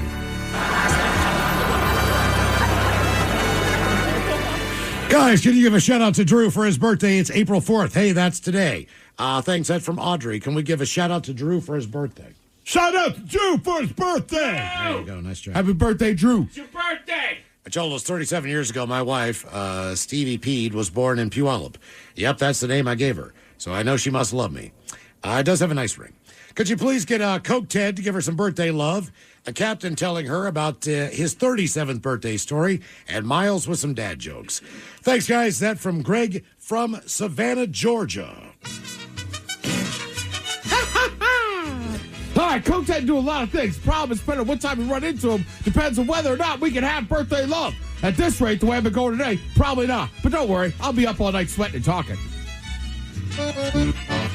Ooh, well, ahoy there. You know, it wasn't my birthday, but when little Debbie turned 37, we set sail for Ibiza, Spain, a known party destination. And if there's one thing us mascots like to do, it's party like it's 1999. Because in 1999, we broke the world record for the longest human centipede. We just hit narcotics in our rectums and the rest was easy. However, for little Debbie's 37th in Ibiza, there were no human centipedes. Now, Debbie was looking to recreate the London Bridge with as many male duos as she could find. Unfortunately, after 7 London bridges, the 8th pair gentleman did the Eiffel Tower. Now, Debbie is down for almost anything, but never, and I mean never, high five while having sex with Debbie. It really sets her off, and not in a good way. Me and the Kool-Aid Man found that out the hard way on the 30th birthday. Crunch berries. Dad joke Friday. You tried to high five it once. What's that? Did you try to high five a girl? Oh, yeah. I high-fived her after sex. She said, don't high-five me after sex. Dad joke Friday. I know. It's a good thing. Guys, did you know that paddling in a canoe is the wrong time to adjust your hat? Oh, yeah? Yeah, it's a bad time for capsizing. I like my women like I like my chances with them. What's that? Slim. Oh. And my daughter wanted a Cinderella-themed birthday party. All right. So I invited all her friends over and they cleaned my house. All right, guys, here you go. Happy, happy, happy birthday. Happy, happy, happy birthday. Happy, happy, happy birthday to you, to you, to you. Ya's a Dirty German is brought to you by Men's Room Original Sausage. Available through Uli's World Famous Sausage, mensroomlive.com, and other fine retailers. Schweinefleisch. Think about a couple extra emails here. Says, thanks for the full show podcast, guys. This makes listening via the podcast so much easier. That from Barry Ford. People are loving the new format. One download the entire show is there on the Odyssey app. Is that what we get? Wish I'd have been told about it. Okay. Yeah, well, now you know. Now you know. People are loving it, Mike. People are loving it. Injury. Thought I'd play the game you guys were playing the other day of injury mystery. Was in high school, dunked a basketball. How did I injure myself? Okay. High school, dunked a basketball. How did I injure myself? I mean, I got some blowout ankle, ACL. Does it say something in the knee? Okay. I went in for a reverse dunk at an outside basketball court on the last day of my junior year. Humble brag, yes, I could dunk. Did a reverse, pulled myself up and forward a little as I let go of the rim. Like I said, it was an outside court. It had a chain net. One of the hooks from the chain was loose and dangling. As I came down, that hook went directly in my nostril. My full weight came down and ripped the nostril completely open. Had to have plastic surgery to fix my nose. School paid for it, so they wouldn't sue. Noses are very hard to fix without them looking super jacked up. Nose is fine on the outside. You wouldn't see anything wrong. But there is a fold on the inside that itches now and then and is prone to getting snot lodged in it that blowing alone won't clear. So, yes, I do pick my nose now and then. That from Chuck, the Montana trucker. That is a nightmare. God almighty. I would have never guessed that with 1,000 guesses. No, I would never know anything about dunking a basketball and the dangers. I will say, though, and sorry, Chuck, but if you reverse dunked, you know what I mean? Like, yeah. And just like slammed it home and then ripped open your nose, I'd like showboat. Mm-hmm. Yep. Yeah, if I'm playing against them, you got what you deserve. Yeah. Reverse dunk. Maybe you should have laid it up. Still counts as 2. This one is for you. It says Sphere and Dead & Company. Nice. Hola, Ted. I was also at the show last Saturday night at the Sphere. I'm assuming you went on Saturday. I did. And it was life-changing. I went to 2 shows at the Gorge on their last run 2 years ago, and they were good. I also saw the original Grateful Dead 4 or 5 times. I've seen the Dead, the other ones Further, and Bobby, Phil, Mickey, all solo. This was by far one of the best shows I've ever been to, and seeing the band was incredible, as well as that whole Sphere experience. I guess this really should be experience, shouldn't it? This is a great experience. They're going to steal that from me, and they're going to market it and put it on T-shirts, and they're going to make millions. They're experience. I also got very emotional because a couple of cover songs they did were my favorites. My father had been a lot. Plus, I got to hear Bertha. I'm assuming you can't accept photos on your company email, but if you want to check out my IG page, Ted, I've got some photos and videos up there. I followed him on Instagram. How close were you sitting to him? You know what? I don't know, because I requested him, and I haven't gone back to check to see if he allowed me to follow him. I see. Okay. I will say that Sphere is just unreal, especially with Dead & Company.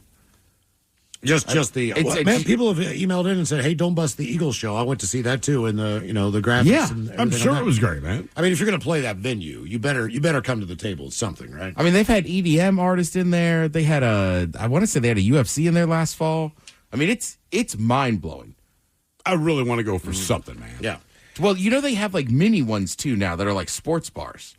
There's one in L.A. What, and there might Spheres, be. You mean? Yeah, there might be one in like Chicago, and you're all sitting at tables that face kind of the same giant screen. All right, but like I was watching it, and these guys were watching an Arsenal match, and I mean, it looks like you're just sitting on the side, like pitch side. That's cool, man. Yeah. Mm-hmm.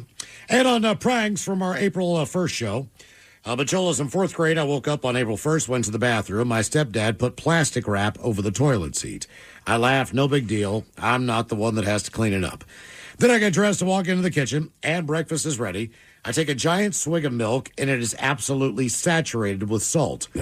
I spit and nearly puke, and my stepdad, laughing, tells me just to drink some water. So I grab a cup, go to fill it with water, and he taped the sprayer handle down, so I get soaked with water. He continues laughing while I go and change, and I'm absolutely seething. I change, I go out, I'm ready to smack the pee out of him. Needless to say, I didn't see the outside of my bedroom for a month. It's been damn near 20 years, and I still laugh about it whenever I remember it. Dude was a menace, but still my dad. He still likes to needle me for it to this day, and we both get a laugh about it. That from your faithful Salt Lake listener, Nathan. Okay, I think it's time that we go back in time to the last time that we played Ted versus the FCC, so if we could, let's go back in time. Me and frickin' Chuck Cuts can't frickin' find nutty, fat nuck futz. Even though he's wearing a short, silvery, shiny, Slit City shirt, I'm off, Heart Smeller. 3 times fast. Me and frickin' Chuck Cuts can't frickin' find nutty, fat nut. That was a quick one. Let's do it again. And now, everyone's favorite daytime game show, where one person could lose $325,000 and their job, or win and walk away with nothing. It's time for Ted versus the FCC. Oh, yeah. I forgot that we had a loss last week. Yeah. And the week before that. I don't know why we stayed up so late last night, but I'm telling you what, the session was genius. It really was. The brainstorming, the thought process behind it. We probably got about 20 in the can just in case we need them. But we're just going to take the one that you missed last week. Did you guys like that stuff I brought back from the show? Yeah, it burned a little, but man, oh man. Yeah. You don't even need to be at the Sphere. You just have to have your eyes open. I still think I got a nugget in there. Yeah. They call it sphere dust. I can get it down the throat. I'll taste it. But this is try number 3 on the one that our listener Joe sent in on Ted versus the FCC. So if you do not get this, we retire this one. And it goes something like this. Me and frickin' Chuck Cuts can't frickin' find nutty fat Nuck Futz, even though he's wearing a short, silver, shiny Slit City shirt. I'm off Art Smeller. The way that we do Ted versus the FCC, 1 time through, then 3 times fast. Come on, let's do this.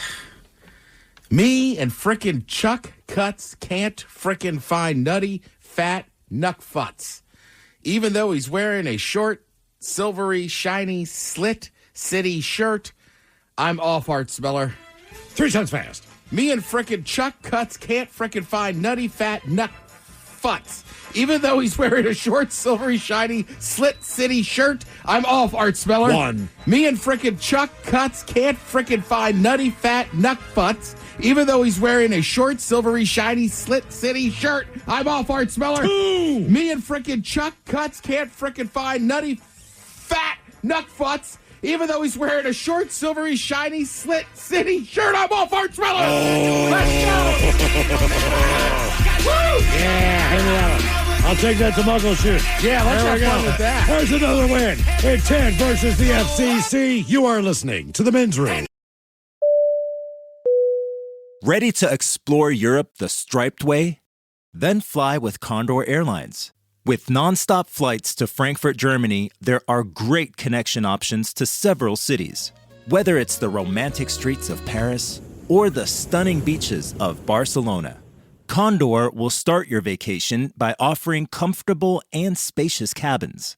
Fly the striped way. Visit condor.com today. The Toyota Tundra and Tacoma are designed to outlast and outlive, backed by Toyota's legendary reputation for reliability. So get in a Tundra with the available iForce Max hybrid engine, delivering exceptional torque and towing capacity. Or check out a Tacoma. With available off-road features like crawl control, it can take you beyond the trails. Toyota trucks are built to last. So don't wait. Get yours today. Visit buyatoyota.com for deals and more. Toyota, let's go places.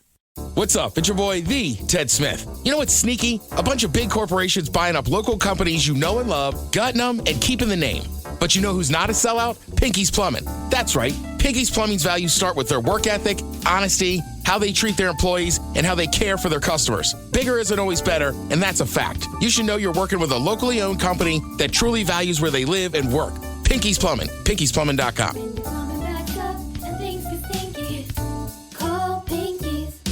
You don't just live in your home. You live in your neighborhood as well. So when you're shopping for a home, you want to know as much about the area around it as possible. Luckily, Homes.com has got you covered. Each listing features a comprehensive neighborhood guide from local experts. Everything you'd ever want to know about a neighborhood, including the number of homes for sale, transportation, local amenities, cultural attractions, unique qualities, and even things like median lot size and a noise score. Homes.com. We've done your homework. Nerds! Today's episode is sponsored by Smart Travel, a new podcast from NerdWallet. Want to travel like a savvy jet setter? No, that doesn't mean monogramming your passport. It means making smart decisions every step of your trip, which means knowing your options. Smart Travel unpacks the facts, like which booking sites actually save money, how to fly first class using points, and if that fancy travel card is a smart investment. All so you can save more on your next adventure. Follow Smart Travel from NerdWallet today and start traveling like a pro. All right, to come to 5:08, we'll drink a toast of the weekend with a shot of the day. And we do have your headlines on the way at 5:50. But first, quick check on Mike Hogg and some of the stories and headlines he is not working on. Well, thank you, Miles. A 3-year-old on a hike with her family in Israel stumbled upon an ancient Canaanite scarab amulet that dates back to the Bronze Age. Damn. That's insane to me. And of course, it's a kid because kids pick up anything that looks interesting. Right. Because, you know, the parents, they put it down, wait. Holy crap. Right. And the thing we've heard, this is not the first time that we've heard this story where somebody just kind of happens upon one of these things. Oh, yeah. How do they then determine, like, no, this is like a Bronze Age thing? You know, if once you give it to look. But when do you give it to you know what I mean? I think you can look at it and realize this is super old. That much would make sense, right? So you take it to your local museum or whoever. I don't know who else you take it to, but then they do all their testing on it and radiocarbon dating and.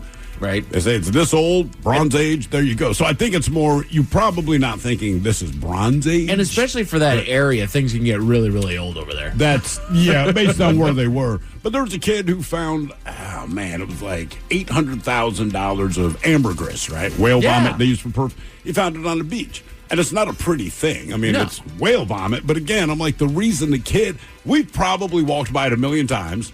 Right, and said, ew, man, that looks gross. I want nothing to do with it. The kid walks over there, picks it up, and says, look at this. Realize it's ambergris. It's like, hey, kid, you just made $800,000 on this. College fund. But then again, like the scarab thing makes more sense to me than ambergris, right? Sure. The scarab, I can tell it's a scarab. I know it's old. So let's just see what it's about. It's almost like Pawn Stars. Let's see what this thing's worth. The ambergris, there's nothing about it that looks attractive, and I'm not sure that I could identify old whale vomit versus just something weird on the beach. Yeah. You're right. Son, put that down. You're disgusting. And then my kid would be mad at me and he's like, Dad, that was $800,000 worth of ugly. I found that. A woman went to the media after buying 4 ice creams. I think they were cups, not cones, but 4 ice creams for her family at the National Mall. Did you guys see the story? I did. Listen, don't buy ice cream. Was that a scam or was that the actual price of those cups of ice cream? Both. Right. It was a bit of both. $88 for all 4 of those. If you buy with a card, which is my guess, it's $88. You buy with cash, you drop $20. Sure. Well, the thing about that is if you go to the mall in D.C., like there's no shade in D.C. Okay. Right? There's just not. The one spot you can find shade in the National Mall is near the Washington Monument, and it moves like a sundial, but it's this linear piece of shade. But when it gets hot there and it gets real hot, everyone always makes a line just to get a little shade, but they set up all the ice cream shops, water, all this kind of thing, basically like a food truck, but they all kind of surround that because they know that's where everyone's going to go to get shade. And they absolutely charge the living F of anything you're going to buy because nothing's really close. Right. Now, when you're at that point of the mall in D.C., it's like, look, you can walk a half mile in any direction to get anything you want, but it's another half mile in this heat, and you walked at least that far just to get there. I don't know if you could still do it, but back in the day, you could also go down there and get all the fake Oakleys, fake Rolexes. Oh, yeah. It was awesome. I loved it. I remember we used to take the metro down there in the summer and be like, and then once in a while they'd crack down on it. So, but there'd always be those dudes in the park, walking around. It's like, it's in the park. You guys need anything? It's like, actually, we're looking for Oakleys. How about Oakley Dokleys? Yeah, and it was like a drug deal. They'd be like, wait here. And then you're right. A dude would come over and just be like, what color? And open his jacket. Like, a green pair? A black pair? $25. Yeah, basically, that's what it was. It was like $20 a pair. Damn, dude. Apparently, monkeys are better yodelers than humans. Not canyon style, but just making. How do you know? Right? There was that gorilla, dude. Oh, God, that's right. Yeah. Give me some of that. Yeah, I read that this morning. I guess. So there's also a little bit of audio that was in there, but and it's not the best of audio. But what they looked at is that basically monkeys, when they started like the capuchin monkeys, and the chittering that they do, they change pitch so rapidly that it's still kind of a yodel, but it's so quick that they're kind of officially better than us at it. Damn monkeys. Yeah. Can we just have yodeling? Right. Just one thing. Damn, man. They're like, yeah, you do opposable thumbs better than us. Shut up. The Supreme Court of Michigan has ruled that the smell of marijuana alone cannot justify a police search of a vehicle. Oh. So there you go. Now you can drive around in Michigan with weed in your car, and they can't search you just because it smells like that in there. But they will. Oh, yeah, they'll find something. I will say this. Supreme Court ruling, but they're still going to search your car. I had a buddy that got pulled over, and he's in a state, same thing, where they have that rule. And he said the cop was just like, I know. I know you got it. I know you have it in here, but he's like, I gotta let you. I can't search your car just because of that. He said the cop basically just spelled it out to him. Right. Like, don't do this again. I've got you dead to rights. Right, I should arrest you right now. I'm gonna break your tail light with my baton. Yeah, just get out of here. Give me an excuse. I mean, with that said, look, you could talk about weed and stuff, but it's still booze, right? You don't need to be driving around smoking weed. Yeah, don't smoke it. That's all. Yeah, exactly. Just wait a minute. Just don't. Just don't. Goes for you too, guy in the back seat. Yeah. Yeah, how does count? I don't know, man. As long as you're not taking sips while we're passing by guys. I just don't want to get pulled over. Absolutely, you don't. You know what want I to mean? get pulled And it's like, oh, we're just back here smoking. Like, right, well, I'm going to get the ticket. Just know that That's why we're doing it. Just know that if we get pulled over, I'm pleading ignorance. Why does that man have an open container? Who would have... Steve? Get out of my car. Right. I had no idea he opened that thing. But leave the beer. Oh, man. Except for that... Yeah. Ted and I got busted for that one time. What? Oh, yeah. Ted Whatever looks you a little do, don't bewildered. drink in this car. Okay. Yeah. I don't know. Ted did it in the back of my wife's car, and she even said, Ted, do not, because he'd had a beer. It was closed, right? The can. And we just start driving. My wife would go, Ted, just don't open the beer. And Ted's like, yeah, all right. I swear to God, Whatever, 2 seconds man. later, Crack. Ted! I'm guilty of the same. I'm guilty of the same thing. I've done it. I mean, the sound was so clear. Yeah. Are you drinking back there? Nope. No. Dude, the worst was that house I lived in Baltimore. Like, I moved into the row house during the summer. So then in the fall, everybody else that went to Hopkins came back, right? All right. And we had this can that, like, they had, basically, it was a year old. Yeah. So we're sitting there, and I go, hey, let's save this can, and then the last part of the spring, we'll drink it. Everybody's like, yeah. Same thing. Mindlessly, 2 minutes later, and somebody's like, you're drinking it. And I was like, my bad. Damn, man. Well, there goes that. There goes, yeah, we got nothing to look forward to. A new study found that when it comes to fulfillment, why you're pursuing your goals is more important than the goals themselves. Well, sure. All right. Right. It's the thrill of the hunt. At least it should be. It should be, yes. You know, we can all have goals for ourselves, you know, be them small or big. You can't do it just because it's what you're supposed to do. Because after a while, you're going to be like, I just don't care. I don't like doing this anymore. Right. So you have to want it. That's when it comes down to a lot of the different things in life that we have to go through. Like, no, you have to want to do this. You can't just do it. You have to want to do this. So change your headspace, I guess, is where we're going there. The sun is starting to peek out, boys, from behind the clouds in these days. But what if I told you that it actually changes your brain? The Men's Room Top 10. The Men's Room Top 10. 10 ways your brain actually changes in warmer weather. Just exactly which brain are we talking about? Because I can tell you when it gets hot, my head starts to sweat. Come on. It can be quite unnerving when you feel the beads of sweat cascading down.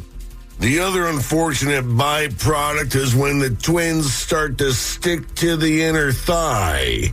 Yet another good use for Vaseline. Just coat those quads and maybe wrap your satchel in a washcloth. It also enhances the region's appearance. Positive Friday. Dear God. Wow. All righty then. Positive Friday. So these are 10 ways that your brain actually changes in warmer weather. Number 10, your mood improves thanks to more sunlight. Sunlight isn't just a good vibe generator. It changes your brain chemistry. Exposure to natural light simulates the production of serotonin in the brainstem there, a neurotransmitter crucial for mood regulation, emotional stability, and impulse control. So sunlight is actually making you happier. Yes. What a concept. Yes. That makes sense. What a concept. It's almost like we're a little sad here in Seattle. Name one happy band from this town. Right. Like, damn. You become more social and extroverted. I'm racking my brain. Like, who is a happy man? Not a damn one of them. You become more social and extroverted. Again, these are ways that your brain actually changes in warm weather. In the warmer months, increased serotonin and dopamine receptor activation in areas like the ventral stratum correlates with higher levels of extroversion and social engagement. People are more likely to attend events, make new friends, or initiate romantic encounters in spring and summer, even among introverts. Yeah. Summer loving. Right. I want to go out and I want to be in the warmth, and I'm feeling good about myself. I'm happier now. You could have like a spring fling, summer loving. Exactly. A fall F. Play a little fall ball. You know what I'm saying? Yeah. The winter time, you just gotta it's winter. A fall F. Well done. Well done. It's my fall F, buddy. You do make riskier decisions. Ooh. High temperatures increase cognitive load, forcing your body to divert resources toward thermoregulation, which reduces available energy for your executive functions, including long-term planning and self-restraint. The result, quicker decisions, bolder choices, and more mistakes. Brain scans now show decreased activity in the dorsolateral frontal cortex, the region tied to deliberation in hotter conditions. Makes sense. Yeah, with all those big words in it. Ways that your brain actually changes in the warm weather: your sleep patterns shift, sometimes for the worse. Your brain's circadian rhythm depends on light and temperature cues to regulate melatonin. God, I can't talk today. Regulate melatonin release. During spring and summer, longer daylight exposure and warmer nights delay the onset of melatonin, pushing your sleep-wake cycle later. The result is what sleep scientists call social jet lag, a mismatch between your biological clock and your daily obligations. Yeah, makes sense. Yeah. Right, I mean, the sun goes down earlier, like your body kind of starts shutting down earlier. The sun goes down at 10, you're still kind of wide awake, and then it's late. And I have no problem with that. And there's also the problem of where that we're reaching here is that as we get thicker on into the summer, that hot sticks around for a lot longer, so it's a lot harder to relax later on at night. It can be midnight, but it's still 80 degrees outside. Mm-hmm. I'm so 85 inside. I love it. Oh, I hate it, Miles. I cannot wait. I'm sticky and in bed, man. I can't relax. Dude, I'm with you. When you go to bed at like 10 or 11, it's still like, to me, like, it just, whatever place I've lived in, it's always like the hottest at night. Yes. You have a window in your bedroom? I do. It's time for one of those stand-up air conditioning units. Oh, I have one of those. Oh, you do? Oh, you're Yes, good sir. to go. Yes, As long as the bedroom's cool, I think anything else you can deal with. That's what I had to do. I had to buy one for my bedroom, too. Yeah. And it is. It's a little loud, but man, I mean, it's better than being, like you said, it's good sweaty. sleep. Yeah. Hell yeah. And then sometimes, like, if you get it, like, we get, like, what, a week of 90s? Yeah. If it's, like, a Saturday and it's 90-some degrees, like, I could turn that thing on in my bedroom, close all the other windows, open all the doors, and, like, after a while, it'll cool off the whole place. All right. Nice work. Ways that your brain actually changes in warmer weather: your appetite and cravings change. Warmer weather suppresses ghrelin, a hormone that triggers hunger. It boosts vasopressin and thirst signaling, leading to a natural dip in appetite and a preference for water-rich cold foods. You're more likely to crave fruit, smoothies, salads, frozen treats, not heavy hot meals that raise core body temperature. So that could also add to why you might be losing weight during the summer months. One, you are more active, but two, you are actually craving foods that are better for you. That makes sense. When my buddy moved to Scottsdale, first time I went down there, I asked him. It's like he got in really good shape, and I was like, "Everybody at Scottsdale is so beautiful." And he's like, "Yeah." He's like, "It's oppressively hot most of the year." It's the same thing. He's like, "You don't really want to eat anything besides light stuff and salads." Right. Yeah. You always feel like tacos when you go where it's hot. Like, let's get tacos. Because, it's easier to eat that kind of food. Exactly. Not a burrito, a taco. I'm with you, right? Like, we talk about burritos or even like Chinese food or pizza. Like, you'll still eat it in the summer, but it's not like when it gets cool out and it's like, oh, let's just eat a pizza. Exactly. You're more sensitive to smells and sounds. As temperatures rise, the olfactory epithelium becomes more active and airborne molecules become more volatile, intensifying how strongly smells are detected. Your brain interprets this through the limbic system, the same network that processes emotion and memory, making spring scents feel unusually vivid. This is why freshly cut grass, blooming flowers, and even distant barbecue smoke seems to hit harder in the spring and the summer. Yeah, heat will do that. Yeah. You accelerate molecules and open things up. That's why farting in the shower is a terrible idea. Right. But take a cold shower, give it a try. Exactly. I bet you, I don't like cold showers, but I'm guessing it's not as bad as that steamy Doesn't hot hold shower. a candle to farting in the bathtub. I was about to say the hot tub. I don't know what goes on, man, if that bubble has to be underwater. But, I mean, when it pops, breaks. jeez, Yeah. a whiz. That's concentrated. Then it cooks in there a little bit. You boil that thing for just a little bit.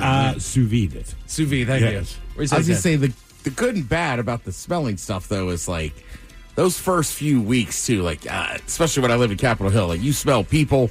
Oh, You yeah. smell the pee. You smell everything. Yeah. Yeah. Ooh, I can smell people. Rarely a good thing. You're more likely to fall in love, or at least think that you are. As Ted was saying, the spring fling, the summer fling. The combination of sunlight, elevated dopamine, and physical arousal from heat makes the brain more susceptible to romantic cues, even if the feelings are temporary. Keep in mind, this is also the time of year that every other mammal is getting it on. Yeah, so I mean, we're it's already that kind season. of chemically predisposed to be on the lookout, as it were. So. Yeah, I feel like elk and stuff, though, kind of wait till the end of summer. Yeah, but I don't want to be like the elk. Why not, Mike? You want to be more like a moose? Yeah. Elk with them bitch-ass voices. And, Your creativity and problem solving. Do you know what an elk sounds like? Are you like me? I just learned it from the Bass Pro Shop. that's where I learned it. No, it's it's a Under the, what is it, once a year? kind What's of a loud whistle. The outdoorsman show or whatever. Yeah, it starts with that elk call. But I know what it is as soon as I hear it. I'm like, it's back around. Ways that your brain actually changes in warmer weather. Your creativity and problem solving may improve. Mild warmth, specifically between 70 to 75 degrees, has been shown to stimulate divergent thinking, the type of cognition needed for creative problem solving and idea generation. Exposure to natural light and mild outdoor temperatures increases activity of the default mode network, a part of the brain associated with internal thought, imagination, and brainstorming. All right. So you're more productive in the doggone summer. What do you know? You become more generous and cooperative. Warm weather makes people kinder, more open, and more willing to cooperate. And it's not miserable. Researchers at Harvard and UC Berkeley found that people were more likely to help strangers, donate money, and volunteer their time on sunny, warm days than on cold or overcast ones. What is the temperature range, though? Because you're right. If it's 75, 80, people are friendly. You get into that 90s and humidity, people are agitated. The friendly goes away. Yeah, you know what I mean? There's a certain time where it's it's heating up in the city. There's going to be fights. Somebody's going to get shot. Well, there's a reason why, charity auction season's in the spring and in the fall. Yep. That's a good point. Right there in that window. And then I'll leave you with this one. This is the number one way that your brain actually changes in warmer weather. You process emotions differently. Temperature has a measurable effect on how the brain processes facial expressions, emotional tone, and empathy. In warmer weather, people are more likely to interpret neutral expressions as positive and react with greater emotional accuracy to other moods. The anterior cingulate cortex, a region involved in emotional evaluation and conflict resolution, shows increased blood flow in warm ambient temperatures, especially when social cues are present. I mean, to me, and look, this is just me. I can only speak on my behalf. In the summer, I'm happy. In the winter, I'm not. Right. There's your study. There you go. Not that anything in my life has changed except the elements outside. There you go. I mean, yeah, like I said, if it's too hot, but man, if you get low 80s, mid 60s at night, that's a perfect day. Yes, sir. It's hard to be pissed off. Miles, how can a man find a way to get arrested at a lemonade stand? An lemonade stand? I will tell you how at 5:50. Thank you, sir. Headlines are coming up at 5:50. In the meantime, we made it to the weekend and drinking time. Somebody out there deserves to be recognized. And the men's room knows just who it is. So to you, we say, bottoms up, sailor.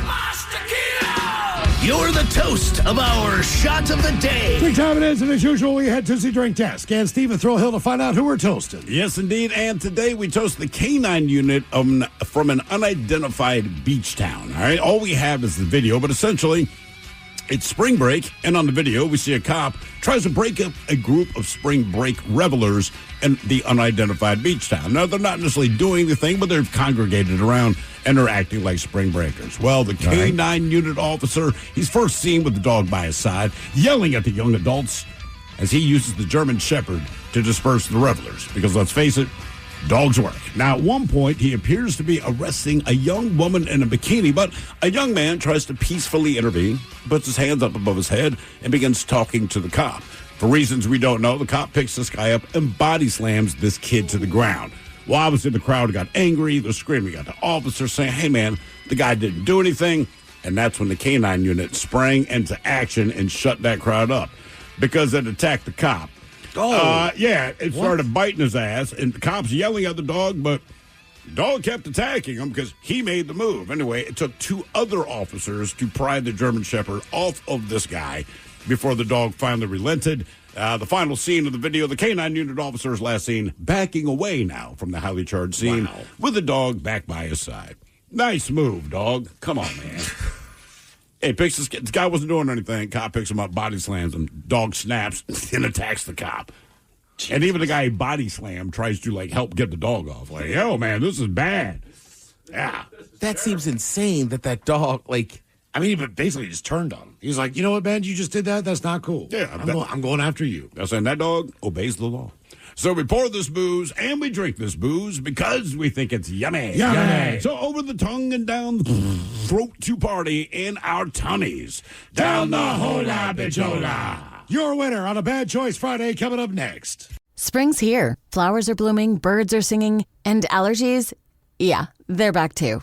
Sneezing, watery eyes. When they hit, you need a tissue fast. That's where Kleenex Ultra Soft Tissues come in. Whether you're at home or on the go, Kleenex Ultra Soft Tissues have you covered. Allergist-approved Kleenex Ultra Soft Tissues are gentle on your eyes and nose, so you can power through allergy season without missing a beat. Because while allergies are unpredictable, staying prepared is easy. For whatever happens next, grab Kleenex. The brand new Grand Casino in Shoreline is now open. Step into the action with Vegas-style table games like Baccarat, Heads Up Hold'em Poker, Pai Gow, Blackjack, and High Card Flush. Feeling hungry? Feast on delicious Chinese, Vietnamese, and continental dishes plus breakfast favorites. Dine in or take out. And don't miss daily happy hours from 4 p.m. to 7 p.m. and 10 p.m. to midnight. Grand Casino in Shoreline off Aurora. Open daily from 9 a.m. to 4 a.m. Visit GrandCasinoGaming.com. Welcome to the Grand Experience. At Cardinal Heating and Air, we elevate your comfort with expert HVAC solutions in the greater Seattle area. Our decades of experience have fostered lasting relationships built on quality service. Whether you need AC repair, heating repair, routine maintenance, a new installation, or an emergency fix, you can trust Cardinal Heating and Air, now offering electrical services. Experience the exceptional service and peace of mind that Cardinal Heating and Air delivers today and for years to come. Catchy tune, right? But don't let the urge to sing along distract you from the truck drifting towards your lane or that lane-splitting biker creeping up beside you. Fortunately, every Hyundai offers advanced safety features that can alert you to potential dangers around you. And Hyundai has over 120 IIHS Top Safety Awards since 2006. Because Hyundai is always working to ensure the road doesn't...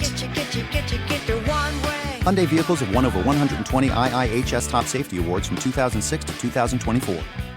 Now at Verizon, we have some big news for your peace of mind. For all our customers, existing and new, we're locking in low prices for 3 years guaranteed on My Plan and My Home. That's future you peace of mind. And everyone can save on a brand new phone on My Plan when you trade in any phone from one of our top brands. That's new phone peace of mind.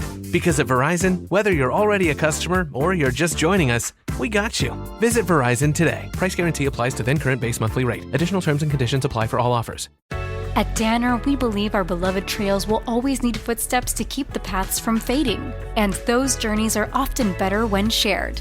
The Women's Trail Trainer was built by women for women who embrace the outdoors. Rally your girls, lace up, and blaze the trail. Resurge midsoles provide next-level comfort, while Danner's Precision Fit technology offers more custom fit with optimal support. Breathe in the scenery and feel right at home in the dirt.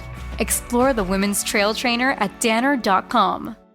This episode is brought to you by Progressive Insurance. Whether you love true crime or comedy, celebrity interviews or news, you call the shots on what's in your podcast queue. And guess what? Now you can call them on your auto insurance too with the Name Your Price tool from Progressive. It works just the way it sounds. You tell Progressive how much you want to pay for car insurance, and they'll show you coverage options that fit your budget. Get your quote today at Progressive.com to join the over 28 million drivers who trust Progressive. Progressive Casualty Insurance Company and Affiliates. Price and coverage match limited by state law. Ready to explore Europe the striped way? Then fly with Condor Airlines. With non-stop flights to Frankfurt, Germany, there are great connection options to several European cities. Whether it's the romantic streets of Paris or the stunning beaches of Barcelona, Condor will start your vacation and make it even more memorable by offering comfortable and spacious cabins where you can sit back, relax, and enjoy the flight. Fly the striped way. Visit condor.com today. Are you a bartender that dreads the phrase, "Hey, can you put the game on?" At Sports on What, we understand your pain and we're here to help. Over-the-air, satellite, cable, or streaming, Sports on What knows what channel the game is on, and you can too. Follow your favorite teams, set alerts, and filter by provider to get the results you need. Stop wasting time searching and never miss kickoff again. Just download the Sports on What app, and you'll always know how to watch the game. Available for Android and iOS. Start your 7-day free trial when you download Sports on What and subscribe today. You know it's Bad Choice Friday. It's Bad Choice Friday. You know it's Bad Choice Friday. Hey, man, this is your fault. That's what we like to call the Men's Room Dealer's Choice, Bad Choice Friday. You pick one of the members of the show that you think provided the tune that will give you the most entertainment on your Friday drive home in the sunshine for the weekend. So if you follow us on X and Men's Room Live, we asked you to go there and vote. What was that? Ignore that. Don't worry about that. Okay, all right. Didn't happen, man. Ted, Not real. Do you have the voting up, or Mike, do you have it up? I got the voting Okay. up over here. It was a fine day of voting. A lot of people, everybody turned out to the polls. Great campaigns were put out there. Oh, damn. How did my West Virginia campaign run? It got fourth place there, Miles. Fourth place. What was the percentage? 17% of the vote. Jesus. So what were you leaving people with? This was supposed to jazz everybody up for the weekend, Miles. Bill Withers. I like it. Yeah. He's from West Virginia. Yeah. I had no idea. West Virginia's own Bill Withers. That's right. Bill Withers. Well, you're not going to hear that. No, you're not. Who was That in is not third gonna place? happen. So in third place, in a stunning turn of events, the man who stood behind me fell behind the Ted Smith with 23% of the vote. What are you leaving people with, Ted? Don't you worry, child. Little Swedish House Mafia. I like this song. It's awesome. Yeah. It's a banger. Yeah, it is. I saw them in concert, man. It was unreal. Where'd you see him in concert? Climate Pledge. So they, after like this song, Not Sweden. they broke up for years. They were like a super group of like 3 DJs. All right. And then what was it? A year and a half, 2 years ago, they came back around, and it was awesome. Okay. Good work. There's 2 good tunes we missed out on. Folks, we ran a fantastic campaign, and I'm proud of everybody that turned out and showed up for me and believed in me. Ted Smith, I appreciate you backing me up and helping push me forward a Are you little bit saying you're there. in second place? I'm in second place with Okay. 28% of the vote. We tried our best, everybody, but here is what I would have sent you into the weekend with. Turn down for what? Another classic. All right. Absolute Damn right. banger. Cranked us in the car, and you are ready to start your doggone weekend. We are throwing down. It's sunny outside. Another good tune. We're drinking. We're doing shots. We're pulling out red Solo cups at some point. This is going to be I'm a with good you. time. Hell yeah, dude. It's a baseball I guess Steve on right won now. again. So, yeah. What was the Steve percentage on it, though? Steve the Thrill Hill won again with 32% of the vote. So a difference of 4%. Okay. Won All right. this. Close. Steve, I heard something that there's an unsightly man that's who you chose first. He's blind. I guess you're not wrong. My bad. You know. So it's a little Stevie Wonder on a Bad Choice Friday. Welcome to the weekend. You're listening to The Men's Room. The debauchery rolls on. You're listening to The Men's Room with Miles and Thrill. 99.9 KISW. Now, for all TV news all the time, it's time for TV Time with Ted. And now, because your pathetic life is confined to countless hours in front of a talking box, the Men's Room presents TV Time with Ted. Man, we did the short version of that song, man. Don't sweat it, Mike. Okay. I didn't. Mike just said I didn't get the jokes in there, and I was like, I'm hand gestured. I'll stretch it out. We'll be fine. Then I'm sitting there like I didn't even bother printing them. So, Ted, don't worry about it. There's a 7.5 minute version of that song. I was hoping That that was the song play. won. That was the play, man. I was gonna take back half the stuff I have for TV time. Like, oh, we're cool. Plenty of time. Oh yeah. I failed twice today. You son of a bitch. Well, he's turning down for what? He's busy. Yeah. Got a lot of stuff going on. Hype for that. All right, so TV, movies, we talk about anything on the screen in here. Miles, what do you think are some of the worst movies in the past 10 years? Worst movies in the past 10 years. Wow. Man. And I'm interested to see if any of us have seen these movies. I would say pretty much anything that DC has put out. Okay, yeah. Right? I mean, just Marvel has done such a good job with the franchise, and DC, what do you do? You know, man, I don't think I have. I typically only watch a movie unless it's recommended to me by somebody who I trust. Right, And so I'll you sit don't down- get duped into that. No, Oh, seriously. yeah. And then I'll be like, dude, I'll go check that out. Sounds great. So typically, I don't just blindly pick something, you know? Yeah, sometimes I'll do it with certain actors. Like there's a new Michael B. Jordan movie coming out.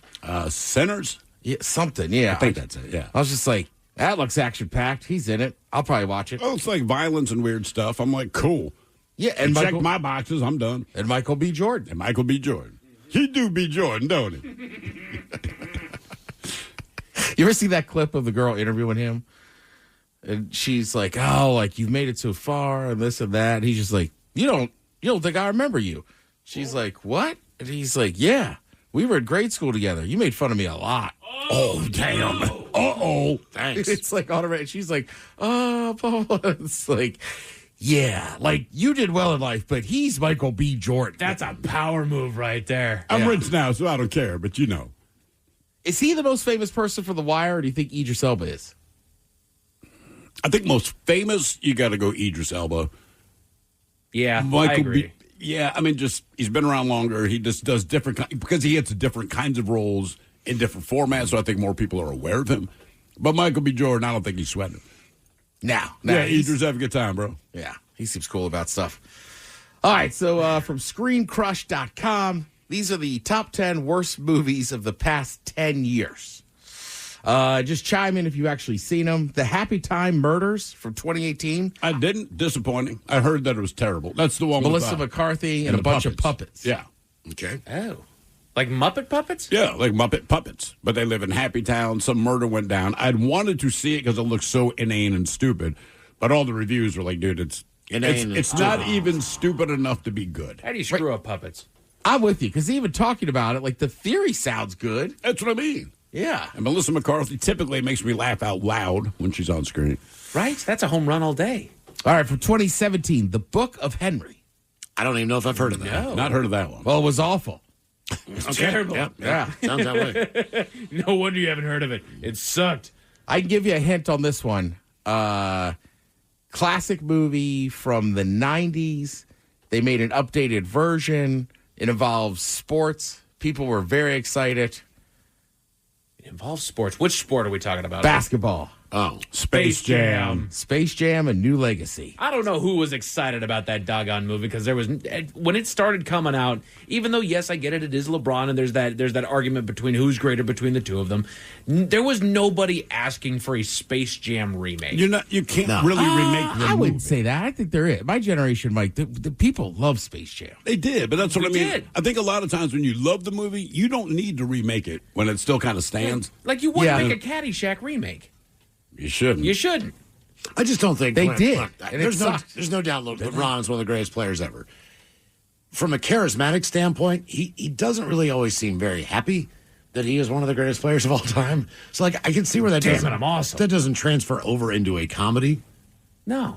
I think Michael LeBron Jordan- has a lot more personality outgoing than Michael Jordan. Yeah. Yeah. I mean, I guess so. I hear what you're I saying. don't know. I mean, like, Michael Jordan doesn't look. I feel like if I said, hey, one neighbor's Michael Jordan, one neighbor's LeBron James, man, we have an emergency. Which one of you would be willing to watch my kids? I feel like LeBron would be like, man, bring them over, right? I mean, like, I feel like if Steph Curry were the main guy, sure. I mean, he just seems more fun. Well, Is that the right way to put that? I mean, I agree with you on that, but I think LeBron James, and look, I'm a massive LeBron fan, right? I think the big thing that hurts LeBron is, like, you got to remember when Michael Jordan's playing, the reporters and everybody that followed him around, like, protected him, right? So LeBron James just, which is his right to do, speaks on stuff. Right. And people seem to hate him for it. Whereas Michael Jordan, you don't know where he stands on anything. They would not report it. Yeah. Correct. I mean, you're talking about, like, hitting a three. You know, Steph Curry will just smile, throw his hands up. LeBron's, like, staring people down. Looks like he wants to kill a man. That's the guy I want. I want the intense dude, man. I do. Well, every I'm saying, time. Transferring I hear what over you're into saying. the comedy movie thing. He just... Here's one that should have been good, but just wasn't. 2016, Robert De Niro, Zac Efron, Dirty Grandpa. I'm assuming that's a comedy. Correct. Yeah, but De Niro, I'm sorry, man. He's just not funny. He's not. And the only reason they use him in a comedy is because he's going to play the exact same character he plays in everything. And you just put that grumpy dude in a situation. I get it as a formula, but, like, he's not funny. Right, and, like, Meet the Parents. Like, he was... It's a funny movie, but he still played serious-ass De Niro. Right. Right, so, he doesn't have, like, comedy chops. And Ben Stiller helped make him funny because Ben Stiller is the exact opposite. Almost played the same character in Silver Linings Playbook. But he does. That's what he does. You know? I never saw that one. It's no different than Meet the Parents. All right. Marmaduke. I mean, come on. What would the expectation be? You know what I mean? Like, it's Marmaduke, you're right, man. it's So it's kind of like, listen, if the kids don't like it, then you're really effed up. Like, I sat through the Trolls movie, right? And I don't know what kind of reviews it got. It was awful, but I'm an adult. But my kids absolutely adored it. And I go, like, right, that I got what I expected. So, like, if I went to Marmaduke, I would be like, don't see it. I would say, if you have children, gladly take them. And Owen Wilson only works as the car. He can't do the dog. you can't make him two characters. Was he the voice of Marmaduke? He was the voice of Marmaduke. What's he always say? Wow. Wow. I'm Marmaduke. Wow. These are the worst 10 movies of the last 10 years. Madam Web? Yeah. Oh, yeah, that thing got killed. Was that supposed to be like a... It was like a Marvel... It was like a... super heroine movie, right. and like Spider Women. Spider-Verse, yeah. And I Spider Ladies. Spider Ladies. And I don't know what was wrong with it, but I mean, that thing just got panned top to bottom. I saw a few clips of it. The script was very poorly written. The acting was poorly done. The cinematography of it just sucked. Like, everybody top to bottom did not like this movie. Like, maybe the score was good. Damn. But Yeah. they just... I don't think anybody had anything good to say about that movie. Including the people in it. Right. I mean, some of these movies, right, like the next one, just the name alone should tell you. The Emoji Movie. Yeah, I mean, come on. I mean, it's got Patrick Stewart. Didn't he play the poop? I'm just wondering, like, who sat in a room and went, hey, I got it. Emojis. These emojis, right? What if they were real and we made a movie out of it? I think sometimes the conversation they have when it's something as dumb as that is like, look, we know this movie's going to suck, right? But people keep talking about emojis, so let's just take our opening weekend gross, and that's what we're going to make. We might be able to sell this well enough to dupe people into bringing their kids. Say we make $35 million opening weekend. That we're going to make $38 million total, but if that can justify the cost, worth doing. That's got to be exactly what they did. To me, that sounds like a bunch of dudes in their 50s and 60s being like, you know what the kids love? Yeah. Emojis. Right. Let's I make a agree movie with out that, of it. yeah. Like, and the kids were like, yeah, we use them. We don't need a movie, dude. Yeah, we know what they mean. Like, I didn't even see it, so I still don't even know what the concept is. They're emojis. They're somebody real. starts texting. Okay. No, I don't. Yeah, right. It just what do you make them do? Yeah. I mean, obviously they go on a wacky adventure. They're emojis. Oh no, the emoji's lost. Eggplants and peaches. Then maybe I'm in. I don't want to be on this thread. Number 3 on the list, Artemis Fowl. Is that on on 2020? That was an old book that everybody read when I was I know the growing up. name, but I don't know what it's. I never read it. Like, I knew a lot of people that did, but... okay. All right. Now, this one, I think we all knew it was going to be stupid, but people were just fired up because they're like, oh, man, they could use a classic cartoon character now, make a scary movie. Oh, the Winnie the Pooh one. Winnie the Pooh, Blood and Honey. So that wasn't good then. No, See, you that think was if you're terrible. going to go to that well, you could still kind of like Cocaine Bear. It Sure. still should have a moment or two in it, you know. And where- that, I'll give you that, Miles, that at least Cocaine Bear knew what it was. yeah, and just you own it. Winnie the Pooh, you started out kind of having that same mentality that you did with Cocaine Bear, because I did watch it, and it was terrible. It sucked. But at the same time, like, I went in there watching it like I did Cocaine Bear. Like, this is a stupid movie, so let's watch it as a stupid movie. And it started out with an interesting concept, but then it's, like, halfway through, you realize, like, oh, you guys are serious. Right. Oh, they're trying to make it's a kind of like the Weird Al movie, but it's based on his life. But there's a bunch of crap in there. Yeah. That was the believable part about Cocaine Bear because an incident like this basically happened. Now, did it get to that level like the movie? Hell no. No. But No, because the bear died. yeah, it has happened. This situation Don't do has drugs. happened before. I mean, Along also, with Cocaine Shark. I mean, we already know that could be a movie. I don't think Cocaine Bear, like, look, there was very funny moments in it. Sure. But I wouldn't be shocked if it showed up on one of these lists, too. Oh, no, not at all. Then number 1 on the list, Doolittle, starring Robert Downey Jr., 2020. Again, is that something that anybody asked to be remade? Dr. Dolittle was But is that? Did he do 2 of those movies or 1? Because I thought he had done one and then they made another one. I'm not sure. Because even my kids were like, yeah, I don't need to see that. right. And I was like, cool. Thank God. I suppose that is one that could be updated because I suppose it flew low enough under the radar that we could redo Dr. Dolittle. But But if you feels put lazy. Robert Downey Jr. in it, you feel like, okay, maybe this has some legs. that one that feels more like parents would refuse to take their kids to go see it because, like, screw you, that's Eddie Murphy. That's what I mean? very much the way my wife is, man. You Yeah, can remake something, she's like, nope, not I'm the with you. The original. Doolittle movies seem like they're relatively recent, too. So it's like, why are we redoing them already? All right. Any White Lotus fans in here? I haven't started watching that yet. All right. Well, the 3rd season, I believe it wraps up on Sunday. So the guy that the creator of it, Mike White, he said basically it came to him in a dream, or more accurately, a hallucination. Oh, yeah. He was scouting locations in Thailand when he ended up in the hospital with bronchitis. He said, quote, they put me on a nebulizer. It was like I had smoked crack. Not that I've smoked crack. For 2 days, I did not sleep. I was just lying in the hospital bed trying to think about what the show was, and it came to me. The producer of the show says that I saw Mike the next morning, and he told me what he had hallucinated, and that's basically what we shot. Okay, that's pretty cool. Hallucinating Thailand. That is a wild one. What's that? That he's like hallucinating. I'm like, oh, this is insane. That's a good idea. We should write this down. Yeah. This is brilliant. I want to say, what was the show about the White House?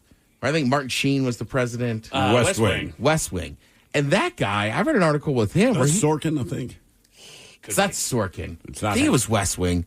One of them, though, one of the guys that wrote it was like, yeah, I'd eat mushrooms, and then write out part of the I think that is the show. Yeah. Part of the show. And it's like, it is Aaron Sorkin. Yeah. Aaron Sorkin was talking about doing mushrooms? The West Wing. Oh. Sorry. Well, maybe I'm confused. He doesn't seem like a Well, it's just funny because, it's a presidential show. It's about, like, giving speeches and all this kind of thing. Dude's like, yeah, bro, I just trip. And, like, how do you lie to people? How do you massage people's fear? Right. And then, use the right words. Well, most political speeches, not so much now, but in the past, it's almost like a Mad Lib. Say this, fill in the blank. The American people, all right, what's the situation? The economy. We will stay strong. We will stay strong. Right. So he's like, yeah, I would trip on mushrooms and just, fill in the blueprint, man. Jeez, that is wild. All right, Maury Povich, Connie Chung, we all know them. Connie Chung, she was the host of the nightly news. I want to say CBS, right, for years. Maury Povich, of course, had the Maury Povich show. What a beautiful name, Maury Povich. Well, he launched his podcast On Par with Maury Povich. Are people clamoring to hear from Maury Povich?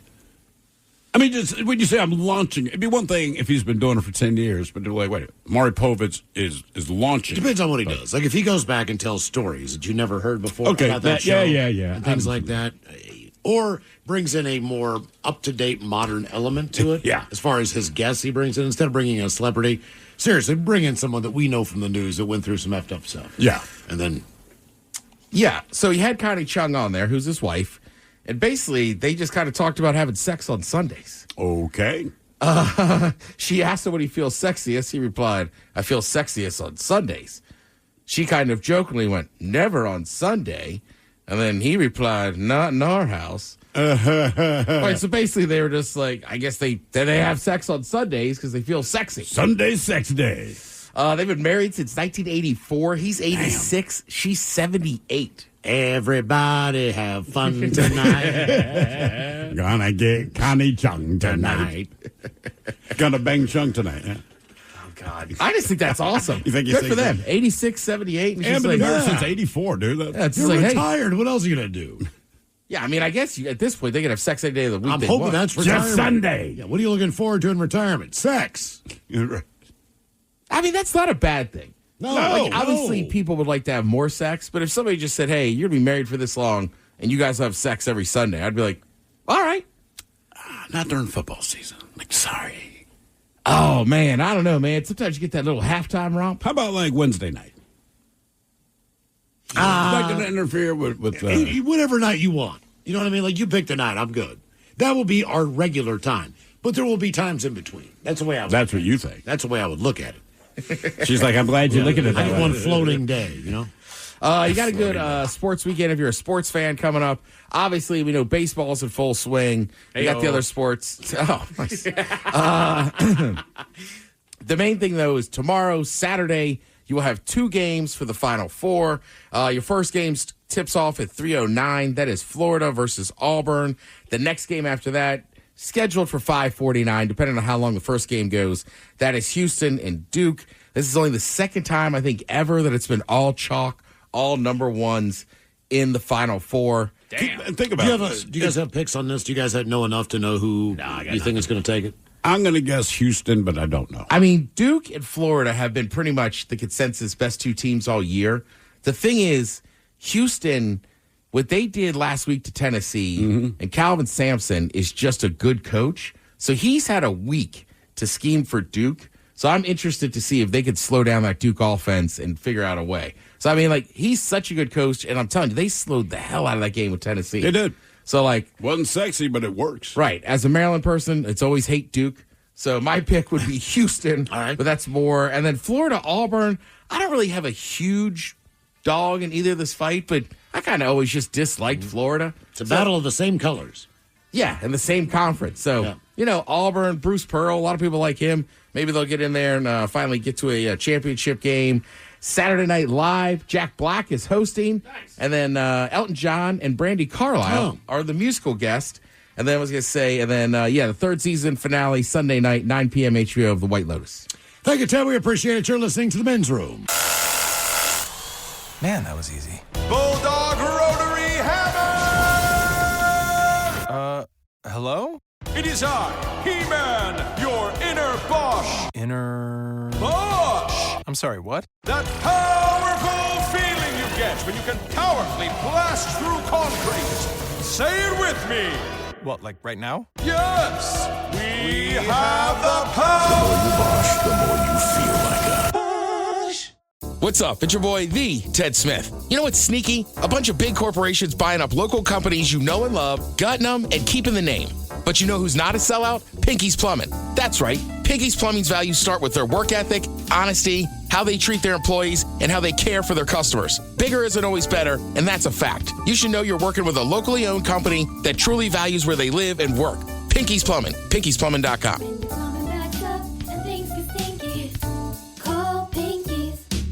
The Toyota Tundra and Tacoma are designed to outlast and outlive, backed by Toyota's legendary reputation for reliability. So get in a Tundra with the available iForce Max hybrid engine, delivering exceptional torque and towing capacity. Or check out a Tacoma. With available off-road features like crawl control, it can take you beyond the trails. Toyota trucks are built to last. So don't wait. Get yours today. Visit buyatoyota.com for deals and more. Toyota, let's go places.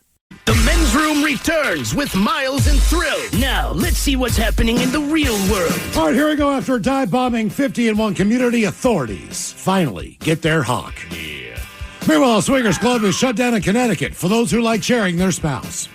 Florida man arrested after confronting mom at lemonade stand. One couple's Caribbean cruise did not go exactly as planned.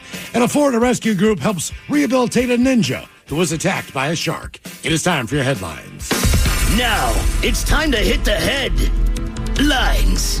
Here's my call. Our top story, we go to Florida, where even the lemonade stands are a dangerous place. Several young children and an adult chaperone were running a stand in their local neighborhood when our winner stumbled upon the stand and needed to wet his whistle. He enjoyed his beverage just fine, but ran into an issue when he demanded a free refill.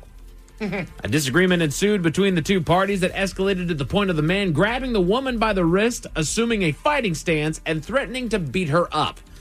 No physical violence occurred beyond that point. Must have been some good lemonade. Had to have been good lemonade. Real good. Is it fresh squeezed? I mean, what was going on? Just needed that little sugar burst there.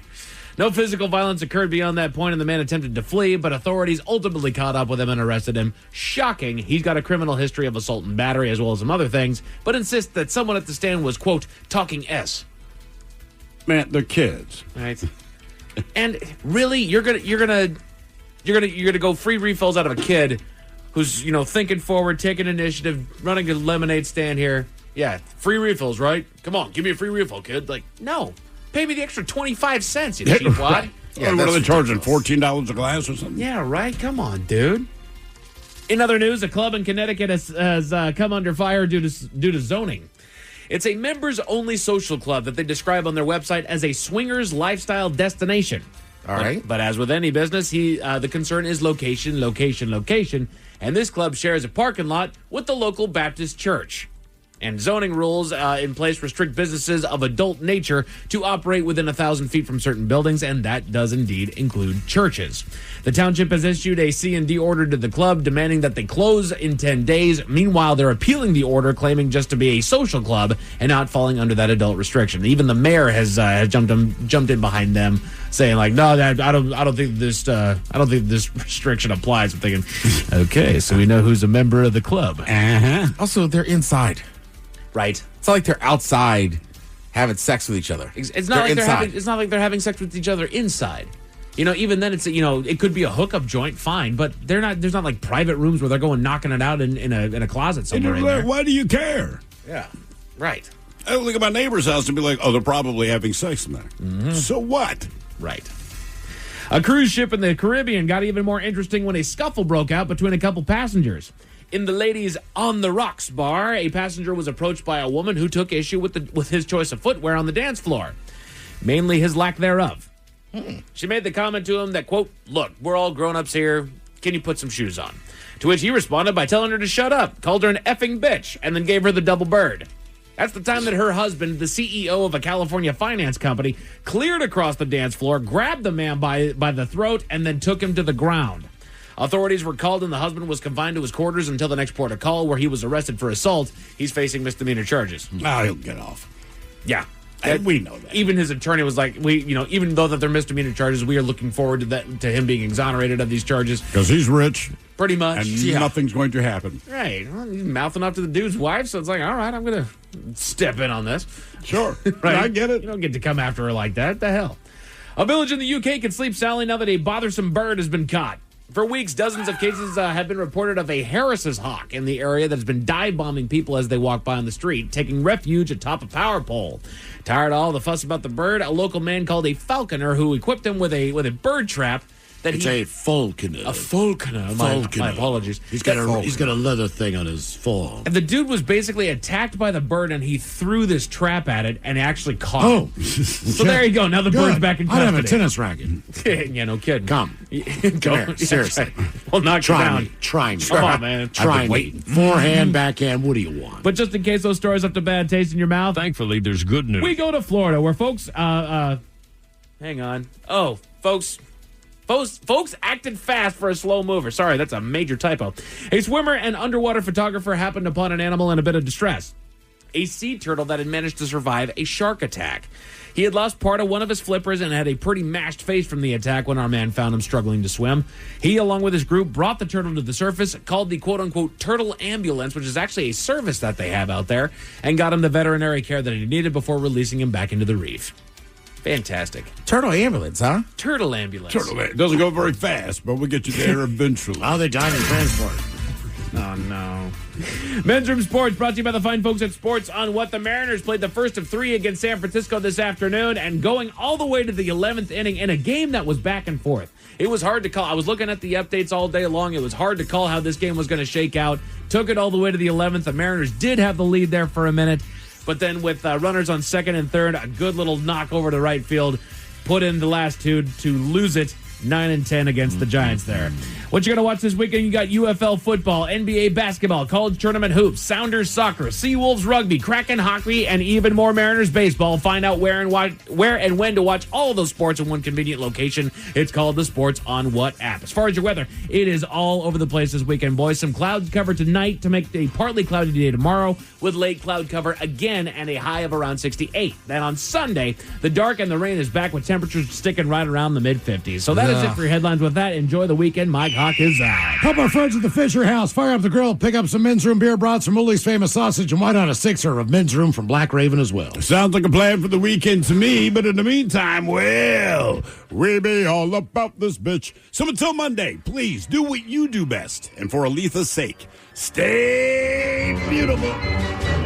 The Men's Room has been taped before a live studio audience. Wardrobe and makeup provided by Mantastic Limited. This has been a presentation of the Men's Room Radio Network. Oh, man! A Double Flush production.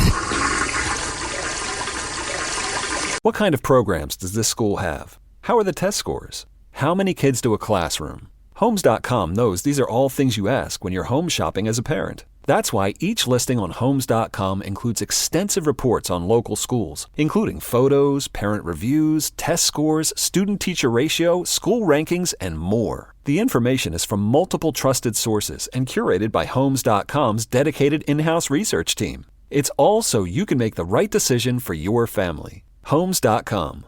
We've done your homework. Spring's here. Flowers are blooming, birds are singing, and allergies? Yeah, they're back too. Sneezing, watery eyes. When they hit, you need a tissue fast. That's where Kleenex Ultra Soft Tissues come in. Whether you're at home or on the go, Kleenex Ultra Soft Tissues have you covered. Allergist-approved Kleenex Ultra Soft Tissues are gentle on your eyes and nose, so you can power through allergy season without missing a beat. Because while allergies are unpredictable, staying prepared is easy. For whatever happens next, grab Kleenex. Nerds! Today's episode is sponsored by Smart Travel, a new podcast from NerdWallet. Want to travel like a savvy jet setter? No, that doesn't mean monogramming your passport. It means making smart decisions every step of your trip, which means knowing your options. Smart Travel unpacks the facts, like which booking sites actually save money, how to fly first class using points, and if that fancy travel card is a smart investment. All so you can save more on your next adventure. Follow Smart Travel from NerdWallet today and start traveling like a pro.